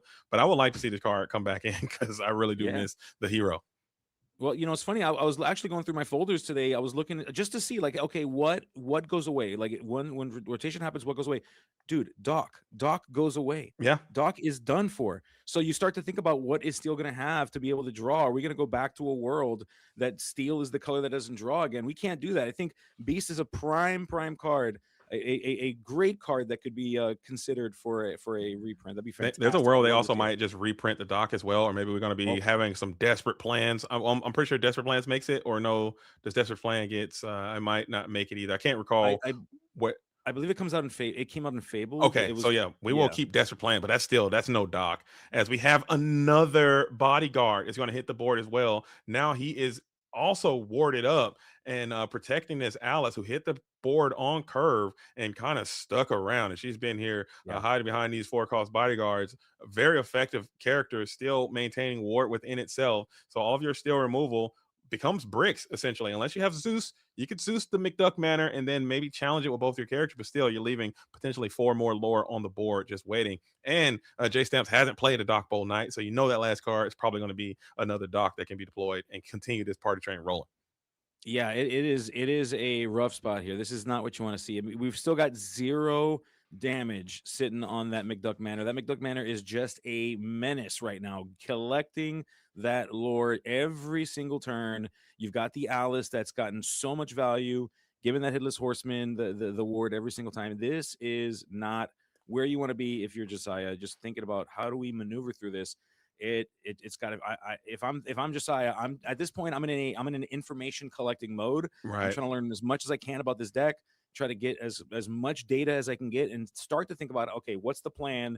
What do I need to find? How do I get out of this? And how do I win 2 games back to back? If you Because have if you have the it's just tough. ability, I mean, maybe you can take some time and maybe.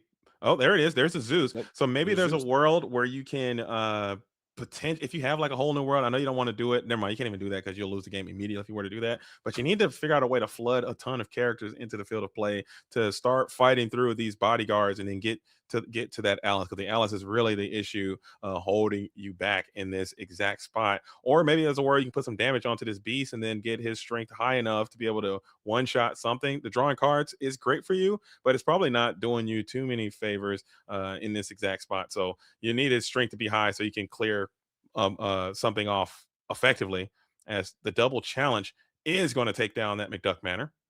Yeah, tough. You know what it is to have to spend a Zeus and then still come in twice That's to deal crazy. with that? That's crazy, dude. That's nuts. We're talking about, let's ban McDuck Manor. Let's get that out of here. Huh? Thoughts? You know what? I'm in. Let's do it. Thoughts? That card is too much. We're talking Let's about banning. let's cut like let's take like 1 willpower off that thing. Just one. Why willpower, not, man? Willpower. Just 1 Or willpower. one lore. We don't need both heavy willpower and lore. As Doc Bold Knight Oh, finally makes his dynamic debut, you knew he was inbound sooner or later, as the Fortis Fear is going to join the Bold Knight. Now you have the ability to quest for 4 again, putting some real pressure onto Josiah Bell if that's what they elect to do. Still a couple of ink in reserve as well. So yeah. double finger tap. Yeah, exactly. We're doing a little bit of Morse code here, and I just want to, I just got to say, if anybody who thought that Hiram leaving the format was going to destroy Sapphire Steel's chances of being successful in Infinity, just watch this match, okay? Yeah, it's going to be just fine. It's going to be just fine. There's plenty of different strategies that you can play with it. There's still tons of ways for it to draw, as we saw even in round 1.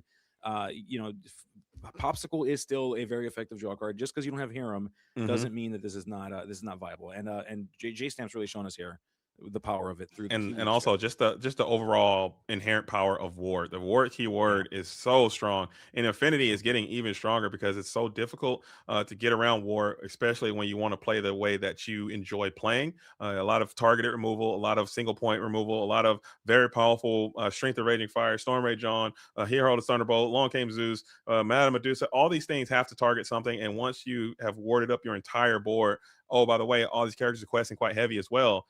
I think that's where the pain train starts rolling, as Zeus is going to come on through and take this aerial Sonic Warrior off the board. Yeah, Oh, excuse me, hero strength of rage fire, not it's Zeus. I'm tripping. Yeah, that's right. Yeah, we knew what you meant.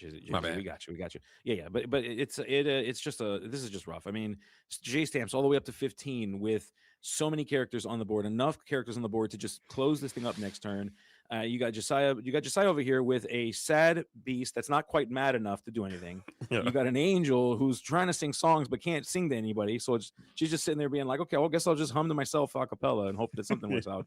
And it's just not where you want to be. I mean, you can sing on this dock. I mean, you can sing on dock. Yeah, maybe, okay. Yeah, just blast him. I would do it just out of spite. I'd sing a Zeus onto this dock right now, just out of a spite sing, and then scoop it up. But yeah, this is pretty. Like, you know what, J Stamps? You know what I got for you, dude? Here's what I got for you, bro. This is it. Zeus. Yeah, get that dog off the table. I sing Zeus onto the dock, and then I hard play Zeus onto the angel, and then I'd scoop. That's what I do. Yeah, Let's exactly. see if that's a line. That's a perfect line. That's the counter line to win from this position. But this is tough. Yeah, Ward is just crushing, and this matchup is very apparent because that's the only way that they can win is by keeping that board nice and tidy. Get up to 20 for J Stamps, who gets it done with the Sapphire and Steel. The deck, like you said, Gabe, a lot of people thought this deck was going to be down post Hiram ban, but I don't think it lost a step, honestly. Yeah, exactly. It moving and grooving, doing what it does. Do you have to play a little differently? Do you have to include different cards? Yeah, obviously. That's what happens when you take away the single greatest card in a color in any ink color. So Yeah, you don't get to play Hiram anymore. Okay. Guess what? You've got thousands of cards in the pool that you can still play, just completely viable, good to go. Beautiful thing about Infinity, folks, is you've got tons of options, thousands of options even. Yeah, and that's another fair point. And I think Sapphire, they also have Maurice's workshop. We've seen some of the item decks already starting to kind of regress back to the Maurice workshop. We saw how effective that was when Hiram was banned the first time. People leaned on Maurice's workshop to kind of help. We saw the carpet bag. We saw how effective that was in the previous round as well. So there are options, man. I think there is a multitude of different ways that you can continue to have great effects with Sapphire in this metagame in the Infinity format. But I think that there's just going to, I think more toxic strategies are going to emerge to the forefront as Emerald Steel and some of these other discard strategies make their voices heard, and that's where the bans might have to take impact. But I could be wrong. I do like to cope and hope, as you know. Yeah, and like speaking on that, I think that there's a lot that comes into play here because I think a lot of people just say, well, if it's not winning enough, then it shouldn't have it's not showing up in tournament reports. You have to understand that a game is a game and it needs to be fun, Right. and that's kind of a thing you got to worry about too. Just because the deck isn't winning doesn't mean that it's making the game experience a fun one for the opponent that has to Yeah. deal with it. And it's one thing to lose. Like, I'm not saying lose. If you lose, you're gonna lose. There's gonna be a loser. I'm sorry. Yeah. Someone's got to lose a game. That's just the way it is. It's one thing to lose, but it's another thing to not be able to play the game. And I think that's maybe fun isn't the correct word because fun is very subjective on what people Fair. want. Like maybe someone's take on fun is just discarding your opponent's entire Correct. hand and playing that way and playing the super.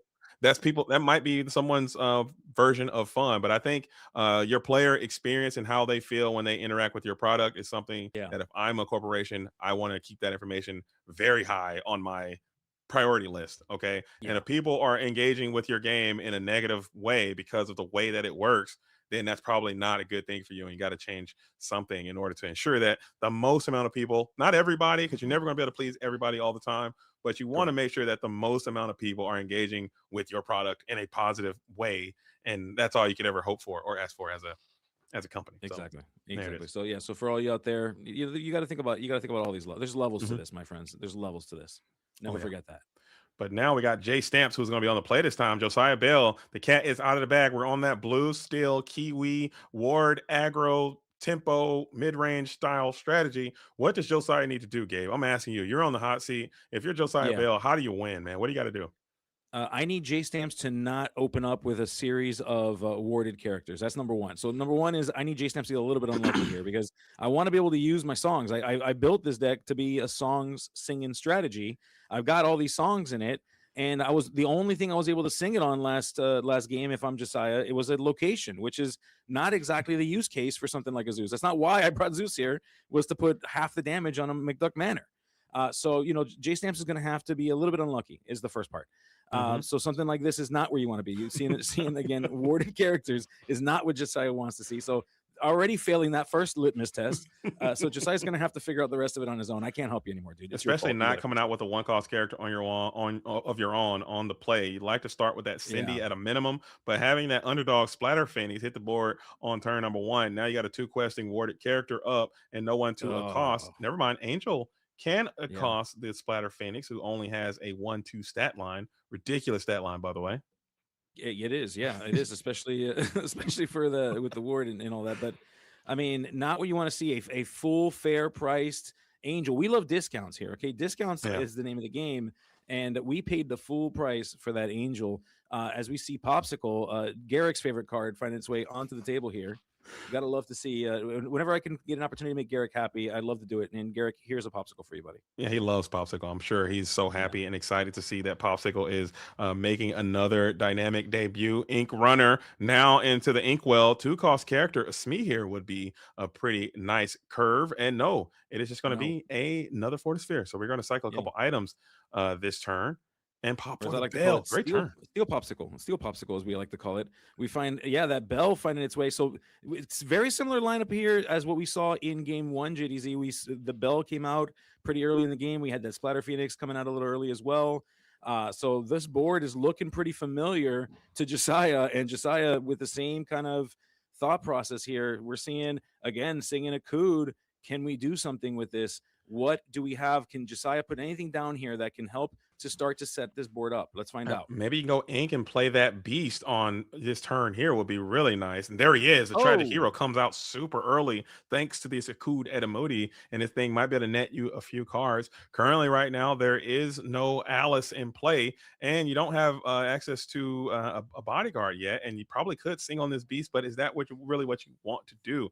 So interesting turn coming in as Akud Edamudi, showing why it's a very, very powerful card. I think it's even more busted in Infinity than it is in Core. A lot of people agree with that. Maybe there's a world we can get that. We're banning every card. I think any good card, yeah, just ban it. As right. Alice is down now. Everyone's allowed to play 60 cards titled puppies, donations. There you Donation go. puppy. That's it. That's all you can play. As we see the Alice, the thing that we said that J Stamps can't possibly get here, the worst possible thing that he could have gotten at this point to play is right there. It's Alice. She's hanging out on what I believe is a buoy. I still think that's what that is. You think it's a That's, buoy? I think it's a bottle. I want to say it's like a bottle. I want to have to pull What is a that up and bottle check but it a out. small buoy, you know? Man, you're right. That's very philosophical, man. You guys are blowing my mind on the ICL today with the philosophical nature, dude. I learned that I might be an item, or I might also be a location. Yeah. And You know, that and what is a bottle but a buoy? yeah, everywhere you sit is a chair. I mean, let's just that's That's it. deep, Period. man. Are you a I'm telling you. poet? You didn't know it, but I am. I didn't know I you am. were a philosopher, man. You now I learned. Thank you, Gabe, for Yeah, sharing. And I do Gabicus. I do feel good as the Keep the Ancient Ways is down into the Inkwell. That's another card I'm really excited to see. We are going to hurl that Zeus at the bell, clearing that up. Beast You now. have to. I don't know if we You were able have to to before draw. you're not able to, Oh, because you're not going to have that choice next turn when oh, you quest Judge, with Alice. Judge, can you Oh, do that? He drew from the Beast after playing the. I'm calling the Judge oh, immediately. We're yeah. saying nay, nay, nay. That thing was missed. I'm sure. I'm taking you right to the Shark Tank on that one. Thoughts, Gabe, on sharking on the Beast call there? I think we have to confirm whether that's a May. I'd have to double check the wording on it. We have to confirm if it's a May or not. And I think It's a so it is a May. May. So the J Stamp's either extremely friendly and really nice. No, Beast is Oh no, mandatory. It's a it may not mandatory be. trigger. It's not a May. It's Beast is mandatory. not a Okay, mandatory. It's a mandatory trigger, but you can that's what it is. miss it. I'm still Yeah. sharking. I'm taking to the Shark Tank. Maybe I'm wrong. I'm not going to shark. It doesn't matter. Shark Tank, dude. Here's All sharks right. coming on. Yeah. And So the thing that we have to keep in mind here is, like, I mean, taking a look at Josiah's board state here. Look, we've got that beast. That beast right now, very, very strong when it comes to being able to do okay, some okay. damage. But not where you want to be. We do see that we have the Headless Horseman in effect here. The bodyguard Headless Horseman. We got the Alice, and these two together, just like they did in game one, very problematic. And it looks like it's going to continue to be that beast. Not able to draw anymore. It's going to be a very, very strong challenger here. As we go ahead and we play the aerial, we're going to look at the top 4 cards of this deck. We are going to find out if we have songs. We do, and we bring Akud et Amudi back into the hand. Again, and I think this beast might be a little bit different than the last beast, simply because this beast now can engage with this Headless Horseman if you wanted to, just to clear him off the board. We saw how this thing it will trade with your beast, but we saw how this guy just ran away with the game last time. So it might be nice just go ahead and clear this 4-cost 4/4 1 quester off the board to really make this Alice a little bit more vulnerable. Maybe you can put out a challenger to get after this Alice, as Smee fills that bill quite nicely. It can, yeah. I mean, if we can also maybe get some Rapunzels in here, get some more cards to draw to deal with more problems, that Alice all by herself suddenly doesn't seem so scary, does it? So Alice, the thing that was powering J Stamp's board, suddenly all by her lonesome and nowhere to go, hanging out in the ocean, just trying to stay above water here.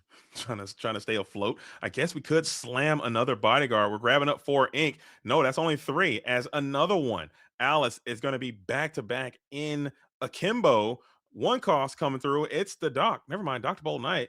3 and 2. That is correct. As we kick another Alice. Maybe we could have kept that 3rd Alice too and just got real loose with it.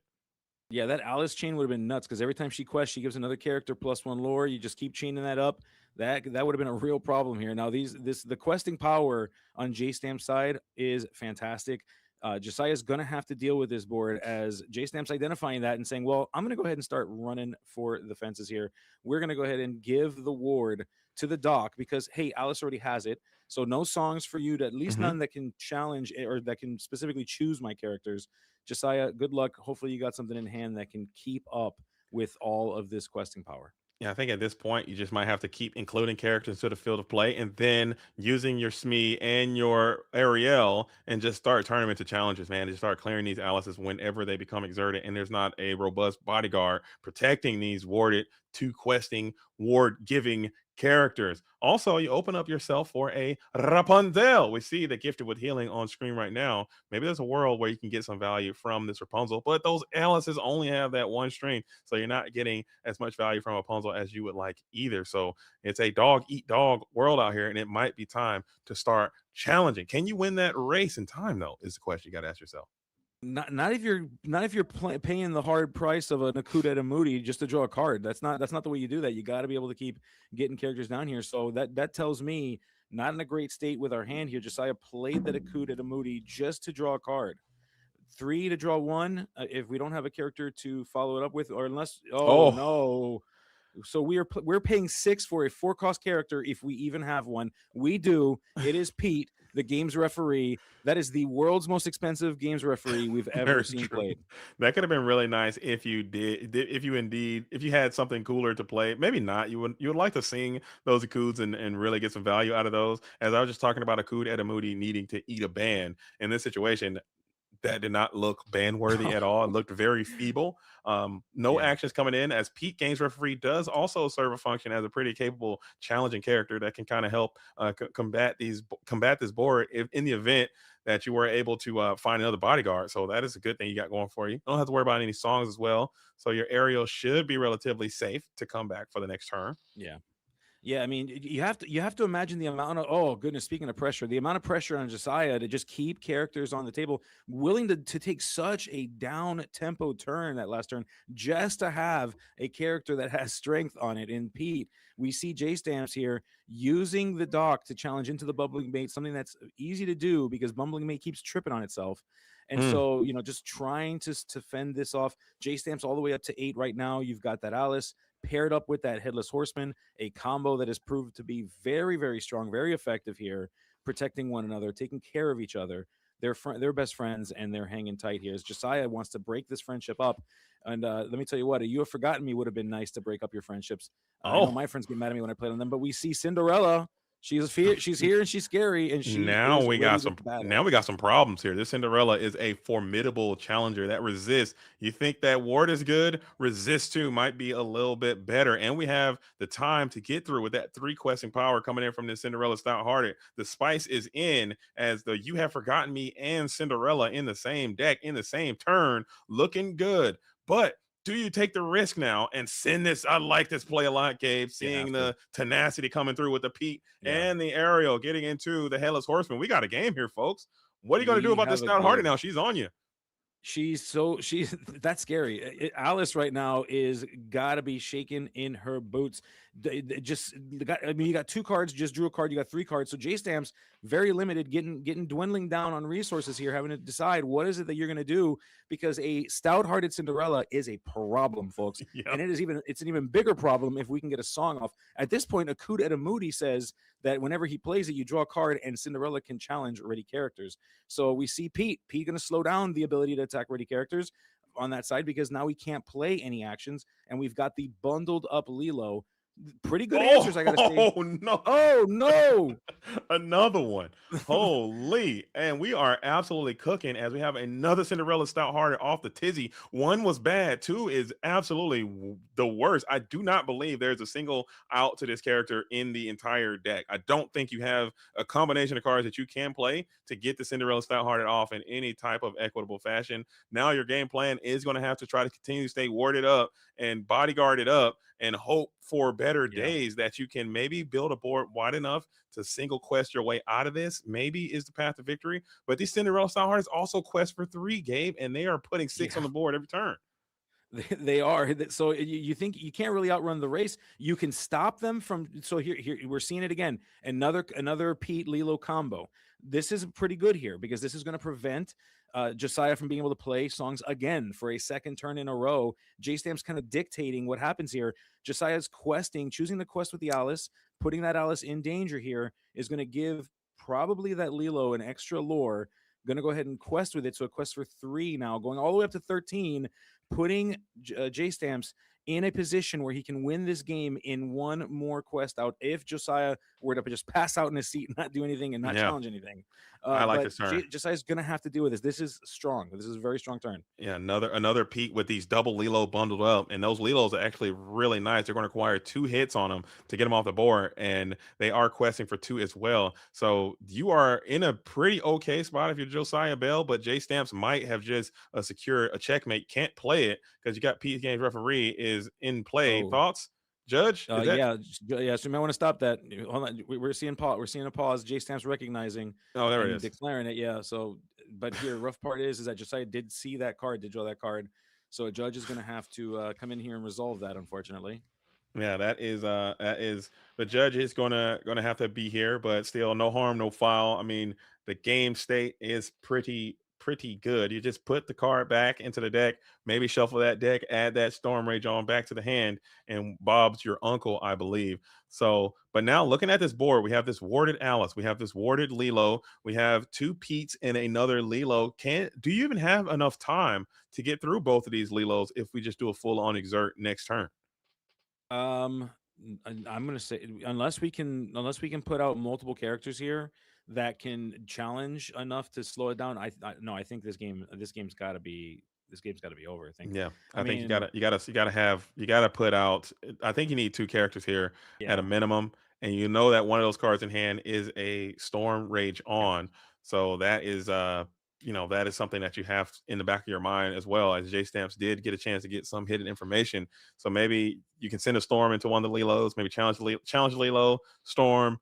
But you need these Cindy's really removing characters off the board. So Alice looks like a prime suitable target to take down this time, and yeah. then maybe you can hold out hope. But there's still so much lore being generated on the following turn. Yeah. Yeah, and that's exactly the reason why it is very, very critical that if you are playing your opponent, especially if they're playing steel, you gotta be mindful of those Pete's because like there, Josiah gave away some very important information. To your point, JDZ, that was rough. And all it takes is just paying attention, just Hmm. remembering, even saying out loud. I would even say out loud if I was Josiah, I would have said out loud, all right, Pete's in effect. Just put it Yeah, out into the world and just help you do that. Now, for those of you that saw what happened there, we set aside the bottom 3 cards. The reason why we did that was because there was an aerial played earlier in the game. So we wouldn't want to shuffle very the true. entire deck because we want to make sure that those bottom 3 cards are what they were. That should stay the same. So Hmm. that's what you saw there earlier, the separation of the 3 cards, shuffled up the rest of the deck, and then went ahead and put the now shuffle deck on top of those 3 cards. Oh, very good point. Very good point. So shout out to the judges for catching that. As the stout-hearted one is going to come on down and blast this aerial, finally getting that problematic character off the board. Now you might be free and clear to just go ahead and quest for 3. I would say challenge that Lilo would be a Yeah. foolhardy gamble, but you can do it. It is legal, but that all bundled up ability is so strong as you need to challenge this character essentially twice in order to get her unique ability off. So now board is looking Yeah. great. We got 2, 4, 5, 6 lore in play. You can go ahead and quest all glimmers and put yourself in a very advantageous position if you slam another character right here, right now. Yeah, I mean, even if you don't slam a character right here, right now, I think you're in a good way. Hmm. Unless of course you draw a song, you draw into a song that can deal with a character clean. It's just those 2 bundled up Lilos is a really big problem here, Yeah. huge problem. And who would have thought? You have these stout hearteds. We thought for sure that these stout hearteds with their resist, with their 5/5s, and it is a removal card. This is a serious problem. Yeah. Getting rid of one of Josiah's characters in that Cinderella, just saying to J Stamps, come on in, dude. The water's fine, and I'm gonna go ahead and go all the way up to 19. And this game, I have to say, is pretty much locked up from here. Yeah, I just saw the top of the hand. It is that other Cinderella ballroom sensation is in hand. So Tough. these Lilos all bundled up, looking really powerful. Storm is going to be able to clear the counter off of one of those Lilos or make her vulnerable to challenges. Maybe you can get into another song and clear that Lilo. Challenge still won't have enough to be able to clear No. both of these Pete's as well. So this is looking quite cooked for Josiah Yeah. Bell. Miracles do happen. Yeah. Strength of We Raging see his Fire. strength. So we took the jacket off, and then we went ahead and challenged into the rest of them. I like But that. yeah. Yeah, I mean, she's not bundled up anymore. She's getting kind of cold. She shouldn't be hanging around in the snow if she's got her jacket off. That's bad.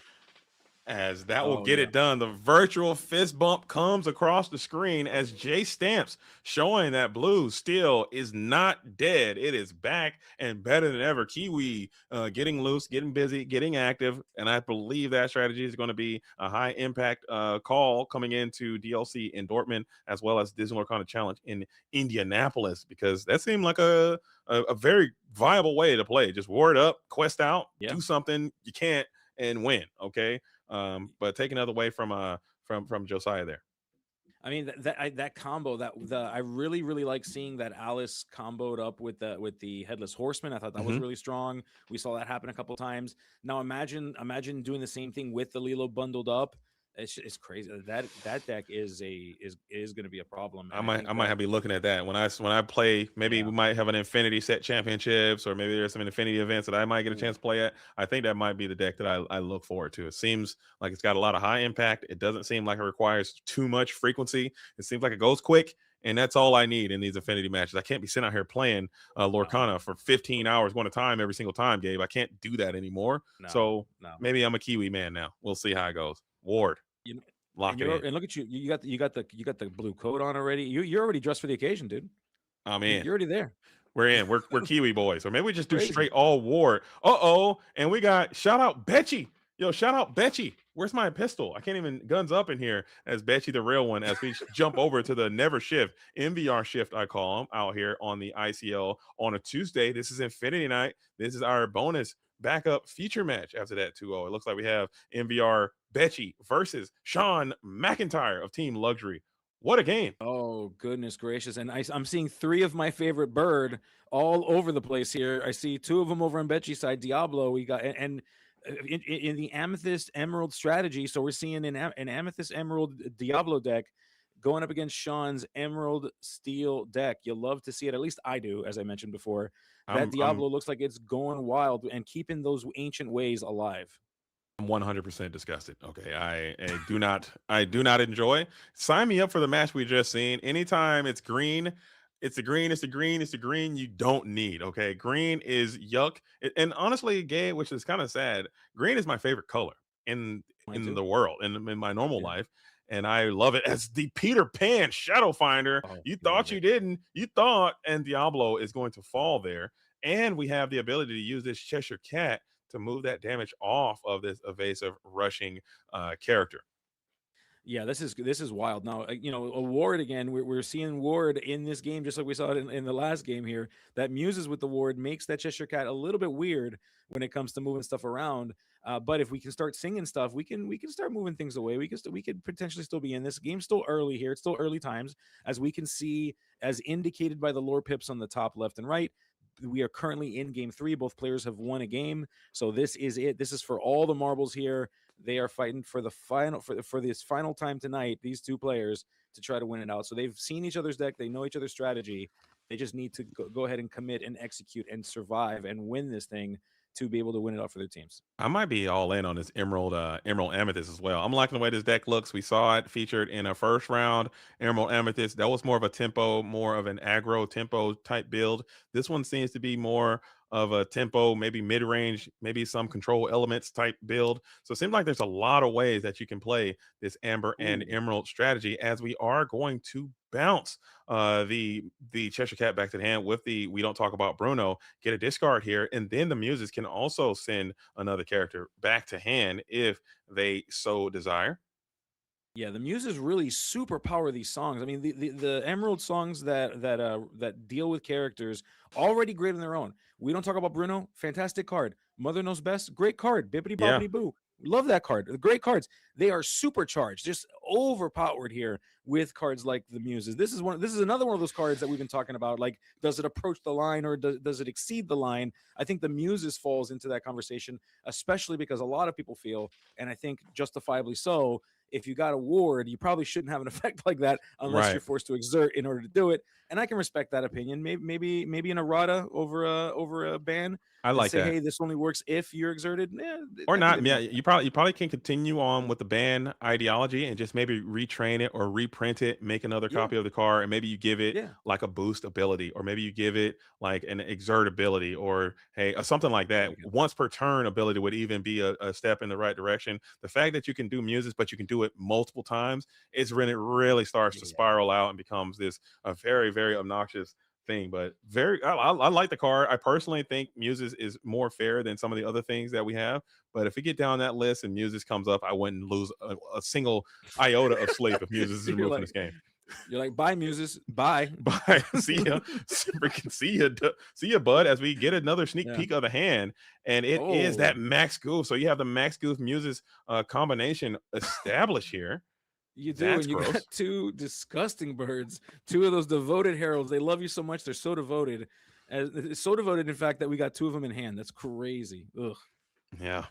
That is a grotesque hand. So we do see that the Max Skills will be able to go to the discard pile and grab another song back and bounce itself back to hand. But at the same time, you will not be establishing any other board position here. You're going to be losing a lot of tempo if you were to do that. And you're not really slowing old Betchy down. Shout out Betchy as well. One of my Yeah, good friends. We go way back, Betchy and I. bet he's good people. He's good people. As And we we see us the Diablos finding their way onto the table. Where we are one passing of a turn away from some really disgusting moments here, where Sean is going to start drawing a bunch of stuff, unless we can deal with these Diablos. Can we? Ooh, We got Cheshire Cat's certainly one way to do it, and without even bet you with the snap boost, saying, "Nah, you're out, dude. Get out of here. Send you're that damage gone. over to that stupid bird because you're done." And now you also healed your Peter Pan Shadow Finder as well, which is another great tool to get after this Diablo in the event that were to become exerted. You have Elsa is another card that this Amethyst and Emerald strategy can play to clear this Diablo. A lot of people say we need to ban the Devoted Herald. I think there are just so many cards that engage with this Devoted Herald in a Yeah. in an advantageous manner to you. I think the card is good. My ban is going to be the Maleficent Scout. I think I banned the one cost green one, keep the three cost uninkable Really? one, and let's just play that way if that's how we want to do it. Because I think the card is good, but I don't think Okay. it's like super ban worthy. Okay, okay. So you're saying minimize the ability to shift on it. Like, oh, you get Correct. 4 shift targets. You don't get 8. You don't get Is eight, what and you're then you saying. don't get really good ones. You get the purple one, Yeah. which is a good one, and you got to shift on the Oh, red good. one, and there you go, and just get out, or put the dingy one cost purple one back in your deck. I forget what his name is. The really rough looking one. Yeah, Diablo who yeah, had a long night out. That Diablo, you know the one I'm talking about. The one cost yeah. Exactly. Yeah, yeah. Amethyst Maleficent one. said, Go spy on someone," and he made multiple stops. He's And he like, got "Oh hit wait, by a telephone wire or something. Get that yeah." guy out of here. Keep shift on that. Don't shift on the one cost green one. And now you're playing this guy right That one, here. yeah, he's all frizzled. Yeah, Yeah. looking a little frazzled there. Faithful pet. Diablo long night. Okay. And that's what the Yeah, guy's name yeah. should be. And that one's called Faithful Pet, but it's interesting because for me to keep a bird that ugly, I have to be a faithful like owner of that pet. That's kind of crazy. Yeah, That thing's this ugly. guy Oh, right here. Yeah, sorry, shift dude. on I this love you, guy. Don't Diablo, but shift on yuck. the one cost one. I think the one cost one might be a little too good. Yeah, this Maleficent Yeah, spy here. Get him out of here. You can see the hand. It's too good. And he's also the same color. And now it's going to force people to play Diablo. You can still very well play Diablo and Emerald and Steel, shifting on morph, or just play them on curve without shifting at all. And that can be your game plan. I don't care. yeah. That's your problem. You figure it out, buddy. Yeah, you figure that out. That's what Shift you it on want to more do. for all I care, dude. There you go. There you go. That's what you get. As Oh goodness gracious! As we see the space pirate in effect here, we've got. Oh my goodness! Send that space pirate away. We forgot about you. We don't know you. We don't talk about you, and so we're gonna go ahead and shuffle that into your hand, and maybe even deal with it this way. So Sean, with the muses that stands alone, that muses is eternal, that a muses is forever. It survives even beyond space pirates, even beyond 2 of those devoted heralds.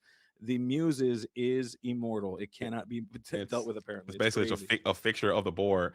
Prince Yeah, John will get a draw in. I'm not sure if Betchy triggered that Prince John to draw. Yes, he did. I think he goes there yeah. now. And we are probably free and clear to start questing. I don't think the muses are going to engage in fisticuffs here in this scenario. If they did, I don't think you would mind too terribly No. much as as long as they become exerted, then you can engage with them with your challenging characters or whatever you want to do. So Pete back at Oof. it again, hits the board so Yeah. quickly. No more singing coming in from Betchy. Yeah, no, yeah, exactly. Sean's saying, "Come on, do stuff. You're not gonna be able. You can't do things. You're gonna have to pay for everything at its fair price here." Now that space pirate, pretty beefy, pretty strong, pretty good, but it doesn't stop. It can't deal with things that have evasive, of course. But Betchy with a nice wide board here. You've got the Prince John, so any discard here equals draw. You've got a potential target to shift on that Diablo. You can pay that for the Diablo as well, or we could just play a pull the lever because because that's what we do here. We're gonna do that That's not a as we bad ooh, situation at all, with love that. especially with Prince John up. So you're able to discard your opponent and draw another one. It's basically like a hypnotize in that regard. No, hypnotize would have given you two, but that does feel like a great play with Prince John available. I mean, I need Prince John out of here so bad. Oh my goodness. Yeah, Sorry, I know I don't want, every time we watch these Infinity matches, I talk about all the cards I want out of the game. And that's probably not good. I probably should stop doing that. But man, I need nah. Prince John out of here so bad. It's the only one. If you got to pick one, that's the one to pick. But it's strong. It's a good card. It's a staple in the format for a reason. It was a Hmm. staple in core when before Infinity was a thing. I'm sorry, you can't deny that it's really powerful, and it's probably the most powerful Emerald card that exists. I mean, just I let's just I'd have him very very high on the list. I get rid of him before Muses for sure, and I yeah, get I rid would of him agree. before Diablo. I get rid of him before anybody. I think he is just such. I'd get rid of Prince John before Hiram 100% of the time. Oh yeah, Yeah, maybe Popsicle.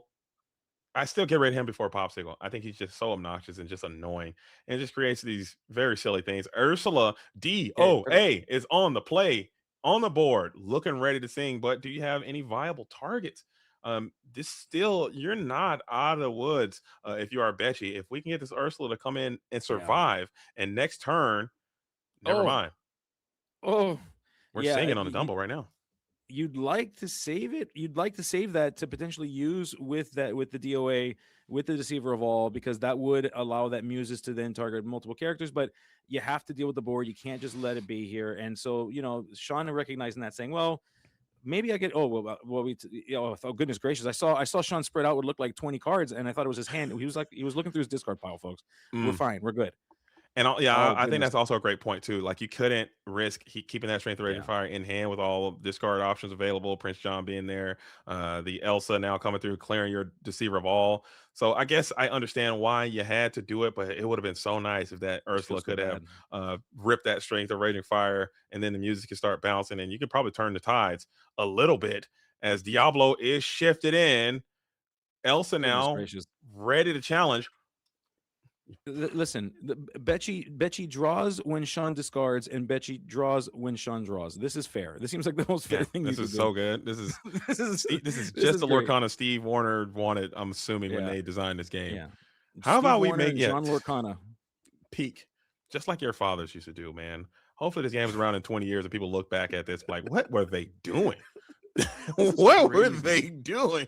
That's all I want, man. Because I'm sure that's how people look. I know that's how people look back on like Yu-Gi-Oh and Magic. Like, what were they doing? It's just so dumb. This doesn't make any sense. Anyway, holograms just come in, and I don't know, people are watching the movies and getting plays right into your brain feed. I don't know. I mean, with neural links or something. Who knows? Yeah, exactly. Yeah, it's like a chessboard. You're just watching it, and then you just think about it, and then for some reason Diablo was reprinted in that format, and he's back anyway. So, and then we're gonna sing Sudden Chill, like that was reprinted too in set 75, because that's where we're at. That is hilarious. Oh my goodness! Speaking of which, taking a look at the hand, we see friends on the other side. We see the Peter Pan, the Shadow Finder, and we see another Elsa. Ouch! That is a pretty scary hand. Goodness gracious. And just the evasive aspect of it too. You're able to just keep Yeah. questing with this Elsa if you want. This Pete Space Pirate is kind of holding you back a little bit from being able to sing this Friends on the Other Side, which is what you would love to do. But I mean, I guess at this point in the game, you don't really care, as we are going to try to sing it anyway. Hope, let's call the judge. Can't do it. Freeze. Yeah, yeah. You might want to slow that one down, bud, because that space pirate is He says you really can't loud, sing. just screaming in your ear so bad you can't properly sing. That's how loud we are, and I That's, think yeah, that's what the pause is all about here. and that's So what we'll they're give him a talking chance to about. fix that here. Yeah, get the Uh, judge involved. Maybe yeah, maybe we can just ready that and just use the ink or something and play it or something like that. potentially, yeah. And just while we're waiting here, just another huge shout out on Twitch. At least that's where I can see the subscriber count right now on Twitch. We are approaching 90 people. We're at 86 folks. Can you believe there's 86 people that are interested in what you have to say, JD's either here watching us talk about this? I honestly, I try never to look at the numbers. It always freaks me out because I know that, you know, I'm very appreciative of everyone who's electing to spend their Tuesday with us here on the ICL, and I do cherish every single person that comes by and supports the program. But it kind of, because sometimes it's not going to be 86, sometimes it's going to be 56, and is it worse because there are less, No, or sometimes it's absolutely going to be not. 106? Is it better because there's more? I don't know. It just makes me No. feel bad. I know when the numbers are involved, so I don't even look at it. I try to keep it off, but I understand. But I am Oh, very thankful to that point of everyone who is here rocking and rolling with us, and also a huge shout out to the judges who are swift in catching these things and making these quick calls on the fly to get this thing resolved quickly. absolutely. Yeah. And Freddie wants to know in the chat if you're going to be eating any more Tinkerbells today. I will. If I pull let's another go. one, I'm definitely going to eat another Tinkerbell. I do not care. I cannot. I've pulled that card 15 times. I have 15. I have 14 now. 14 copies of that Tinkerbell, and I can't take it. I can't. I honestly cannot take it. I cannot live in a world where that's the Oh, only legendary I'm ever pulling. It's wild. you know, here's what you need. You know what you need to do when you go to Set Champs and you Uh huh. first get that participation prize. You're gonna have to eat that one too. You know that, No, right? that's a different. It's a different art form. It's a different art Okay, style. okay. I can deal with that one, but I'm telling, and it's just like every single time. And people think I'm joking or trolling. It's like I open this pack. I'm like, I guarantee a Tinkerbell's going to be in here. What do you know? Tinkerbell every single time. It's no fail. It's like attracted to my spirit or something. I don't know Oh what's going goodness. on. As the Elsa is going to come through and get a nice quality, clean plus value onto the Diablo, and now we can go ahead and play this evasive game and start to quest aggressively with the Diablo and the Elsa. That's two lords. Board is getting quite wide. Sean McIntyre is bereft of materials in hand. I think you are in top deck mode, or maybe you have two cards in hand. This guy will help it. Ugh. It can help. It can help it. But the question has to come up: is it too little, too late here? This is more cards, potentially more card draw. If Betchy does not have another way to exert this beast or otherwise deal damage to it, I mean, Betchy's got so many characters on board already. Is already at 11. Can quest to a nice, strong, healthy number 2, 3, 4, 5, 6. Can go all the way up to 18 next turn. And so the question becomes: oh, sorry, there's Ursula. Make that 19 next turn. And then we also played a Diablo. So that right there presents a very, very strong situation where we could win this thing if we need to, as we go ahead and we send damage. Of course we do. We're going to send damage, of course, to the Tragic Beast. Just one, though, just enough to stop you from drawing, just enough to be a problem for Sean. This is rough as we go all the way up to 15 and 18. And yeah, I think this is the end of the game, folks. So This is bad. it's Not a looking good. billion characters in play. Maybe there's a world where you can get double grab your swords here, but I don't think you have the resources to be able to do that. Sudden chill to rip the cards from hand just to save face a little bit, and that should be the end of this Yeah. match. As Betchy, shout out Betchy, is going to get it done here and win for the NVR Shift crew, forcing a game number 3. So I got to throw some Betchies in the chat real quick. Real ones out here. Know the vibes. No, on match number 3. Match number 3. Oh, forcing a match number 3. Yeah, okay. that's what. Okay. That's what it is. That's what That might be true. That might be true. I'm not sure. I don't know the details. But did you guys get a chance to catch those games? Fun stuff all around. Emerald, we're loving Emerald. Colors loving Emerald. I know Luke's loving Emerald. Oh, I loved it. I mean, Luke loves Emerald. You know, Luke loves Emerald. Come on. I mean, I just like steel decks. Yeah, that is a thing. Yeah. that's Yes. fair. Yeah. Emerald is an okay steel impersonation occasionally. I think Prince John is kind of fine, but like at the same time, I'm known right, to I'm out. not like Ward, and I don't like Ward. In a way, was kind of a mistake in my opinion. Every game that has an ability that doesn't let you target things, it's gonna break eventually. Sometimes they go a long period without doing it. Sometimes they do it really quickly.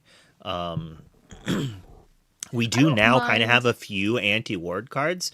They cost 5. They cost 6. Yeah. Like that's Damon is too slow to answer Prince John.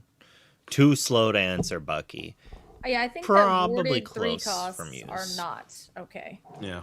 Warded Muse 3 is costs like are on not the okay. cusp. Static ability a card that has ward and a static ability that costs 3 or under is an actual crime.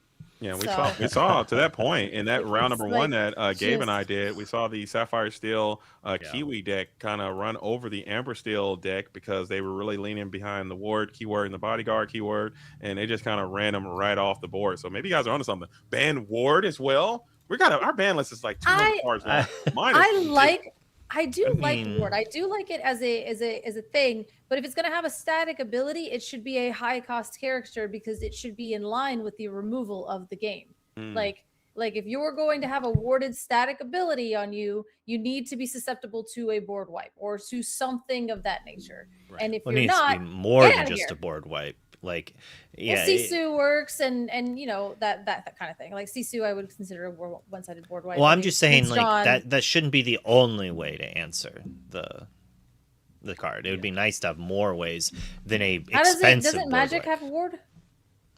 Yeah, but the board wipe costs 4. Mm. Yeah. Well, that's what I'm trying to say. I was going to say, like, yeah, like if your board wipe is like I might have misunderstood. Sorry. on par with your removal is what I'm saying. So don't like if my Be Prepared costs 7 and Prince John costs 3. Yeah. I got to shift a character onto itself that's a singer 7 to be able to do that. So it's like, you know, if my board wipes are like, you know, 40 years down the way, but like if Prince John, I don't know, make him cost 6. I don't care. You guys can play him then. I An mean, uninkable 6 drop. Make him inkable. It's fine. it is interesting. You would think that the really expensive, we'd have like a 7 or 8 cost character with ward that we're like, it's so annoying, but like all the ward stuff is cheap. It is, yeah.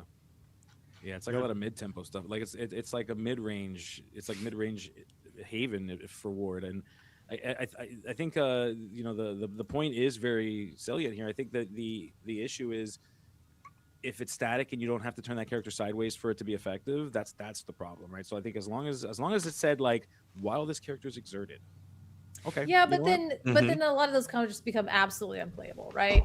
Like absolutely unplayable. So I mean, maybe like muses say like, you know, twice during your turn or something like that, because I'm not gonna lie, if it said once per turn, I will crash out. Anytime they put that on a card, I'm like, you cowards, go for it.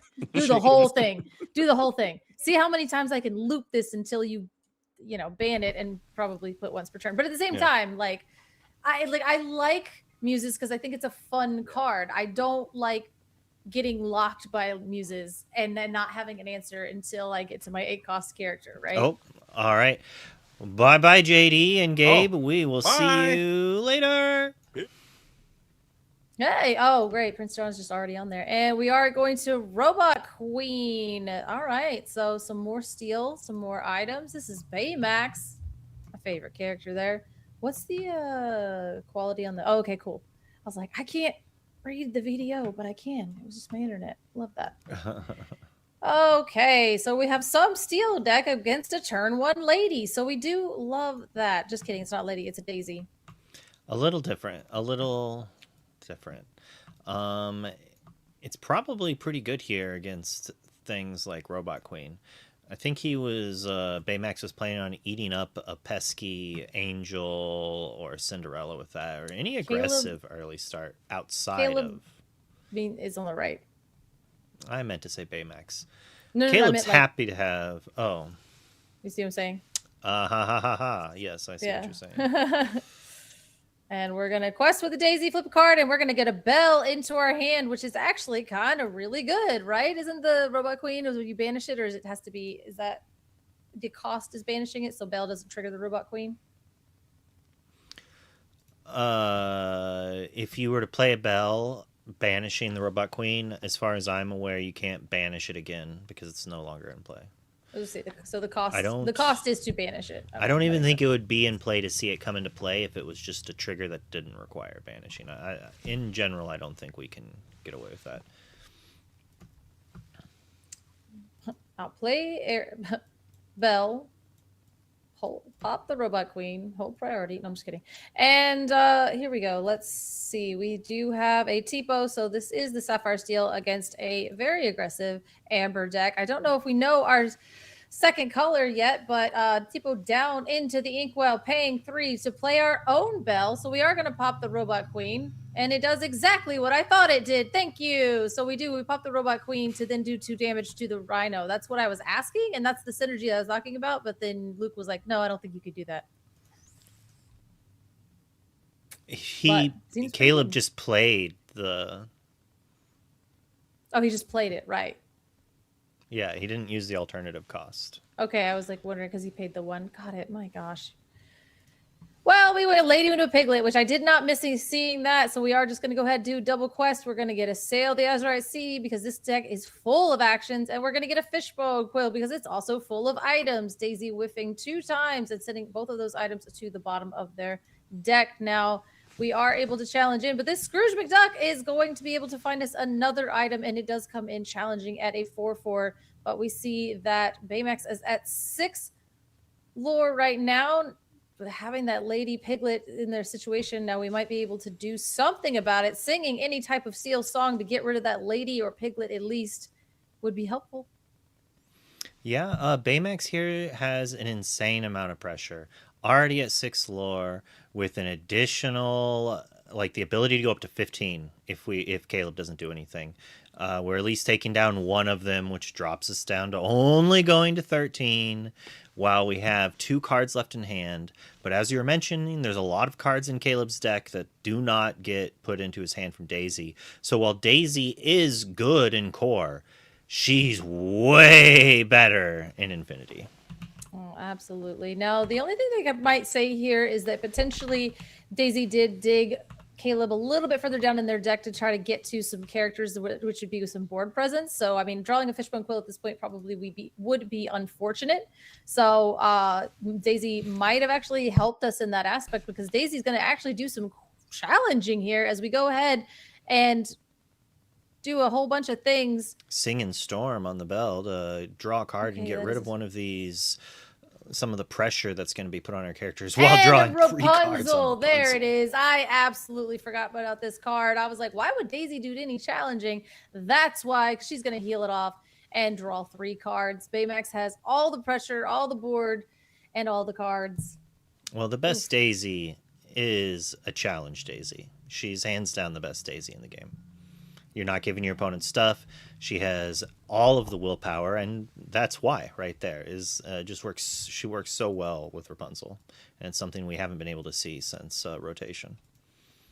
Yeah, we saw another Scrooge come on down. Go ahead and fish us out another Popsicle, adding some more board presence. Now we will be able to challenge off that Daisy clearly as we go ahead, throw the Popsicle down, draw a card.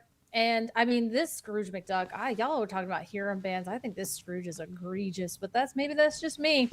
Maybe that's just me as we do go ahead and sit here and we got to start taking some things off the board now. So the game has kind of been in a position where aggro's never been fantastic. And then we started getting cards like Daisy Duck. And once we started getting cards like Daisy, I think we need cards like Scrooge for certain archetypes to be able to actually interact with a card that has 4 willpower on turn 1. It's kind of hard to deal with. Now, also drawing a card that's an item that's pretty good. Scrooge is very powerful, don't get me wrong. Yeah, Scrooge is borderline there as we ink the Tamatoa just because we know we're probably not getting to that part of the game. Now, Baymax does have a few more cards in hand than we would like, but we are only at 9 lore. So we are going to see Caleb going on a giant quest here, getting up to a whopping 1 lore to our 9. And that lore is important, you know? Every lore counts.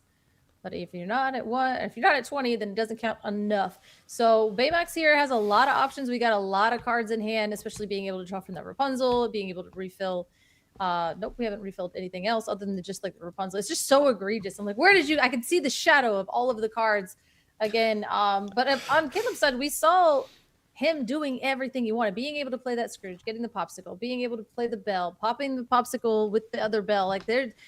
Caleb is playing to the board very, very well and able to deal with a lot of what Baymax is doing. So this match doesn't see him as one-sided as it used to.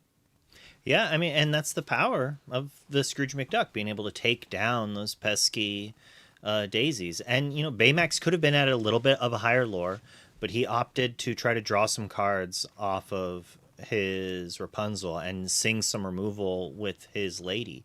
And it does, answer some characters, and it's a weird spot where it's like, okay, he could be at a higher lore, but now he'd have no characters, and he'd have no cards in hand. And he's just going to hope that these cards he got from this Rapunzel and, drawing a card off of Storm, he's got 5 cards in hand. Like, he just needs to play characters and hope they survive. Oh, absolutely. Yeah, I see a lot of songs in hand, and now that's kind of okay, so we are going to go ahead and play another Lady Family Dog, and that's going to go give us a Mowgli to go ahead and see what Caleb has in their hand. They were able to draw some off the popsicle, but there was 2 things here. So now, because of Mowgli, I get to choose the non-character card of my choice, and I'm pitching the sale. But then again, it's the workshop. All right, get that on out of here. Keep the inkable, keep the card draw, keep the ramp. That is kind of interesting that Caleb decided to get rid of the workshop, but at the same time, it's expensive and it's going to require a lot to do that. And I think he just needs a card immediately that will impact this board, because I think he is just too far gone at this point. Baymax drew those extra cards, sang a bunch of removal, and is now has a bunch of questing in play. Like, it probably didn't matter if we took either, if we played a workshop or a sale on that turn. I think we were just in a bad spot. Yeah, I mean, the sale was a guaranteed card for cheaper, and workshop was only guaranteed if you played it and another item. And we did need to dig a little bit deeper in our deck as we're throwing most of our board into here. The songs that you said that Baymax played did kind of go on and sprinkle damage and get rid of the healthy characters on the board, leaving only the damaged ones. So any challenging they were going to do was going to trade pretty terribly. He's like, hey, yeah, I got no cards in hand. I got a Pete on the board, so you have no actions available to you with my 1 bill. And we are still at 9, but like looking at that Smee, Bumbling Mate is still a great card, as we are going to go and challenge our Mowgli into the bell, cleaning that up and leaving us with a lone Pete. Oh, well. I mean, it seems fair. Your opponent's probably not going to have too many cards in hand, or by the time they do, it's too late. So at this point, it's better to just get another small character. Humorously, I actually think you could quest with Lady, because the Mowgli could then trade with the Pete, allowing you to quest with the Smee again, and then maybe draw Rapunzel to get 2 cards off of it. But that's really based on what Caleb draws for this turn. Yeah, it's hard to just plan by the front of their deck, and it is just a Zeus off the top. Paying the 4 for 5 damage at this point is kind of fine, because we're going to head and get rid of that Lady before it could even start. We're going to go get rid of that Smee, and we'll just quest for 1. So this is Caleb deciding to be like, you can gain that 2 lore. You're only going to go to 14 off this double quest, but then my Pete can then challenge your Lady, and I get to keep my Pete, forcing you to play more removal or trade a character into it. Whereas if I traded with your Smee and then played removal onto your Lady, you would then be able to freely quest with more characters. And now we are going to go ahead and take care of that Lady getting out of it here. And now we still have a Pete and an Angel on the board. Like you said, very heads up play there, just trying to decide which one. We're only getting up to 14, so saying that you can afford that lore just to keep our character around, because we are at the top of our deck. But bringing Angel, Experiment 64 in. Well, there goes that Pete with a Storm off the top, being able to draw a card. Are we able to play it? Is a 2-drop? That would really work out for hopefully Baymax a here. 2-drop that's better than another Mowgli. I'm assuming he probably only plays 2 or 3 of those. The first one was not terrible. The second one was not key. It was not what we wanted. Force Sphere off the top for Caleb. Going ahead and play it, draw a card, and maybe be able to discard this card to get rid of the Mowgli, or maybe it's a little bit more board presence. We don't know. We're just going to keep it in our hand. Card would be really good right here. Fire the cannons? Okay, that's ridiculous. You get out of here with that. You get out of here with that. I just love the irony of discarding a Fire the Cannons to an Angel and to turn it into a Fire the Cannons. I just kind of I've done it. Yeah. They're like, do I want to pay 1 or do I just discard it? saved it. Discard it for free. Yeah. Absolutely. And we are going to keep everything up here. Now we have 1 card in hand, opting to not discard it for the Mowgli, letting him get up to 16 over on Baymax's side. So I want to know what that card is. What is that little dinosaur hand marker holding down? Oof. As a Pete, no action. I hope it's not an action. Oh, what is it? Oh, It's there's a an ink ink runner, which runner. doesn't really help us here. But we do- it was Tamatoa. a big Tamatoa. We needed it to be able to go ahead and what could we just like nice? That's actually the coolest thing I've ever seen. Oh my gosh. So basically we play the Tamatoa, we get back the popsicle, and then we discard the popsicle to Angel to then pop the take out banish the Mowgli, and now next turn we'll be able to quest to get back the popsicle with the Tamatoa. And it gave resist to our angel. It was such a good play. Oh my god. Infinity is so cool. That's Yeah. hilarious. Sorry, that was just oh okay. Woo. Because you're like, I don't need to draw a card. I'm just gonna get it back again. And then now, like you said, my angel has resist and is like, what are you gonna do? I guess you go up to 15. Play a Pete. Just kidding. That's not a Pete. That's a Smee. And that Oh. also just doesn't get taken out with an angel ping, which is pretty And relevant. there's a robot queen in the discard if we want to get that back instead. Oh, that's good stuff. But we are at 15, so we're gonna have to think of something real good here. Is this card good? Oh or is my it just another goodness. I think that's good. That's pretty good. That's pretty good. As we are able to then get back the popsicle, discard it to Angel if we really wanted to, and then we could quest and get it back and discard it again. I think no, I it's think once per I turn. would It's once per have. turn.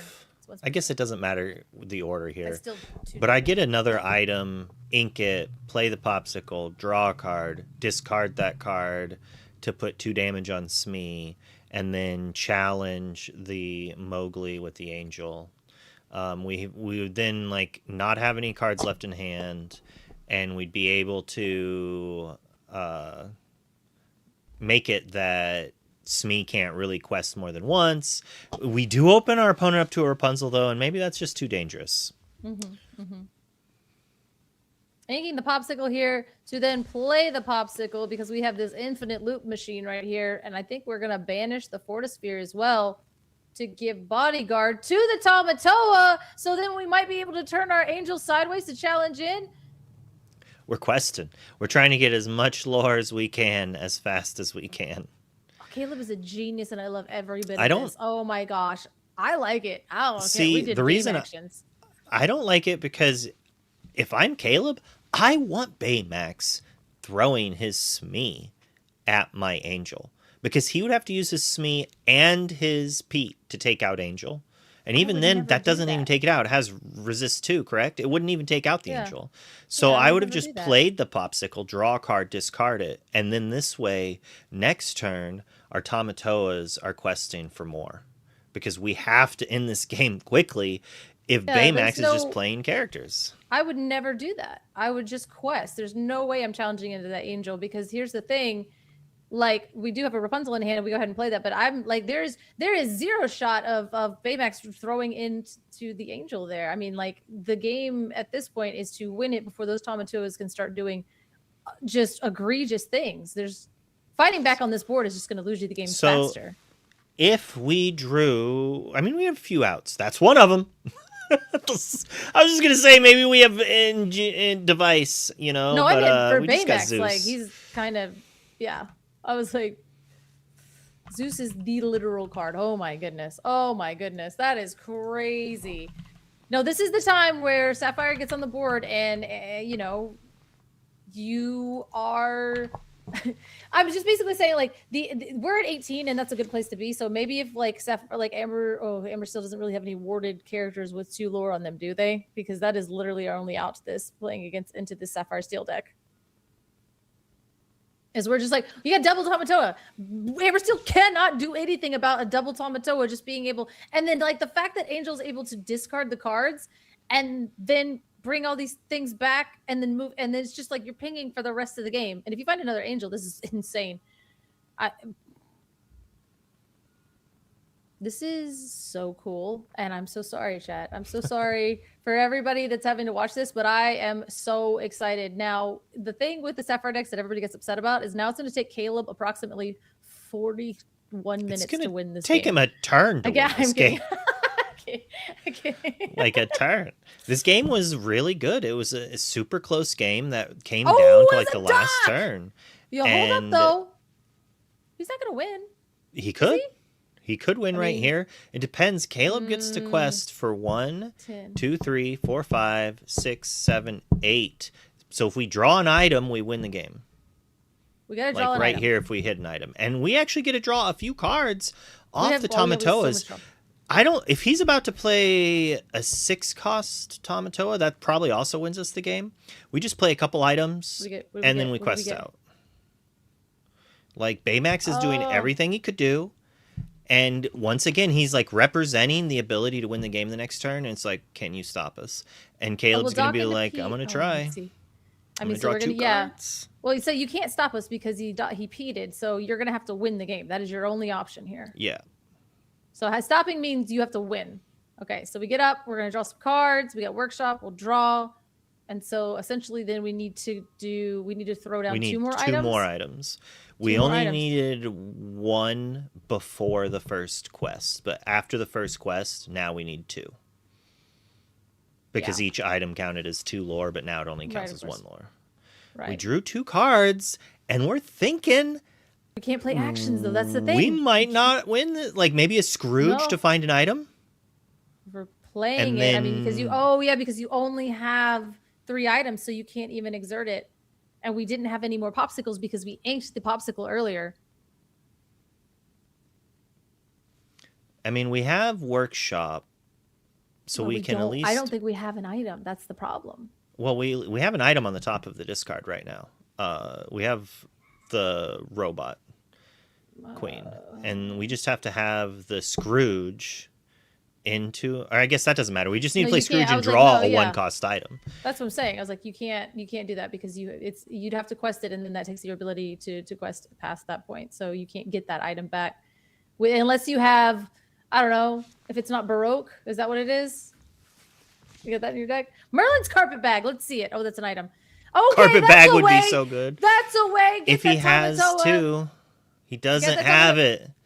Enough cheap ones. He needed a 1-cost here because he's 1 away. The popsicle early in the game. Oh my goodness.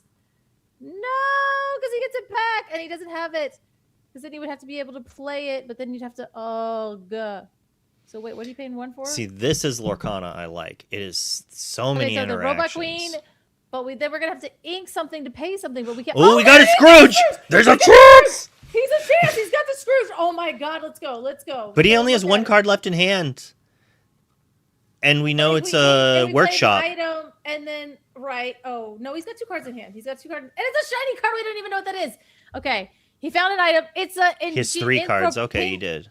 Yeah, it's an infra pink ultra spec something, but he's still 1 off. He's literally 1 off. It was too shiny to know what it was. It was the infra pink ultra spec. Oh, it was. Yeah, it's a 2-cost item. It's not a 1-cost item. That is unfortunate. And then he literally has the. Oh my god, he was 1 off. He inked the popsicle earlier. That's crazy.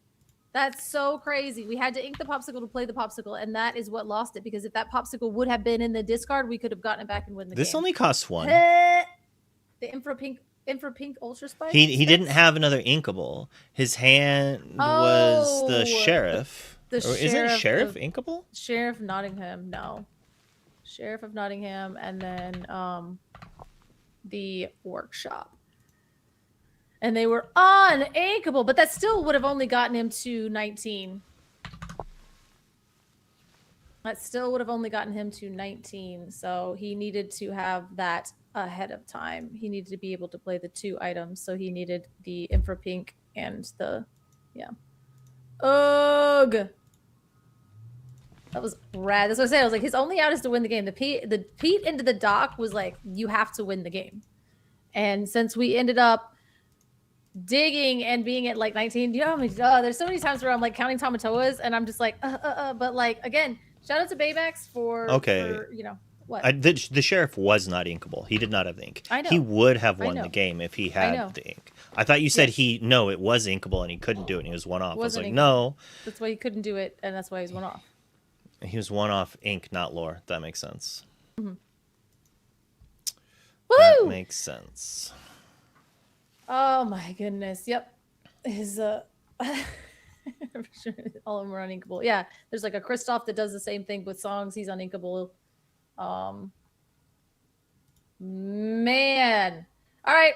We're going to start now. We're inking a card. It's a sale, and we're playing a Fortisphere. What else does Sapphire Steel want to do other than ink a card, play a Fortisphere, and pass?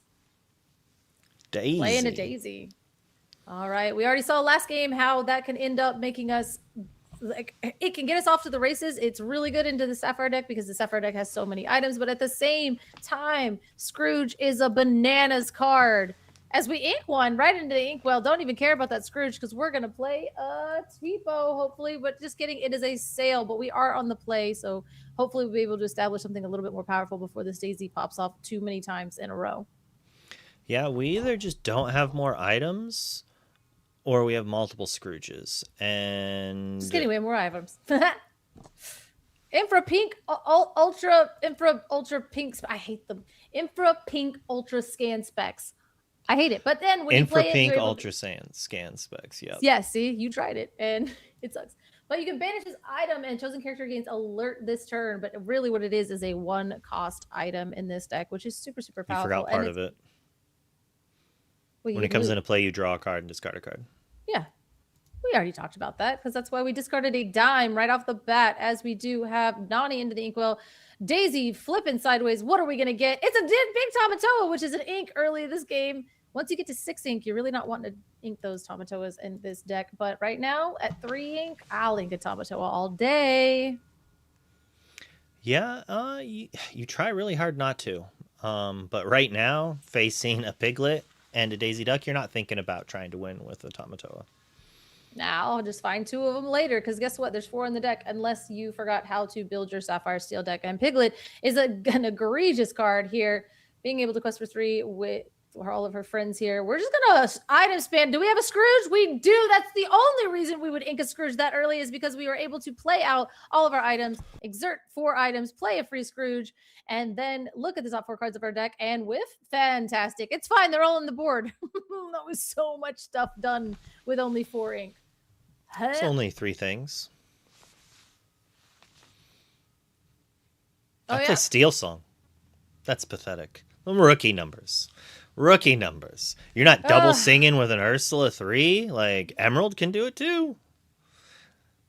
That's 2 cards on for 1.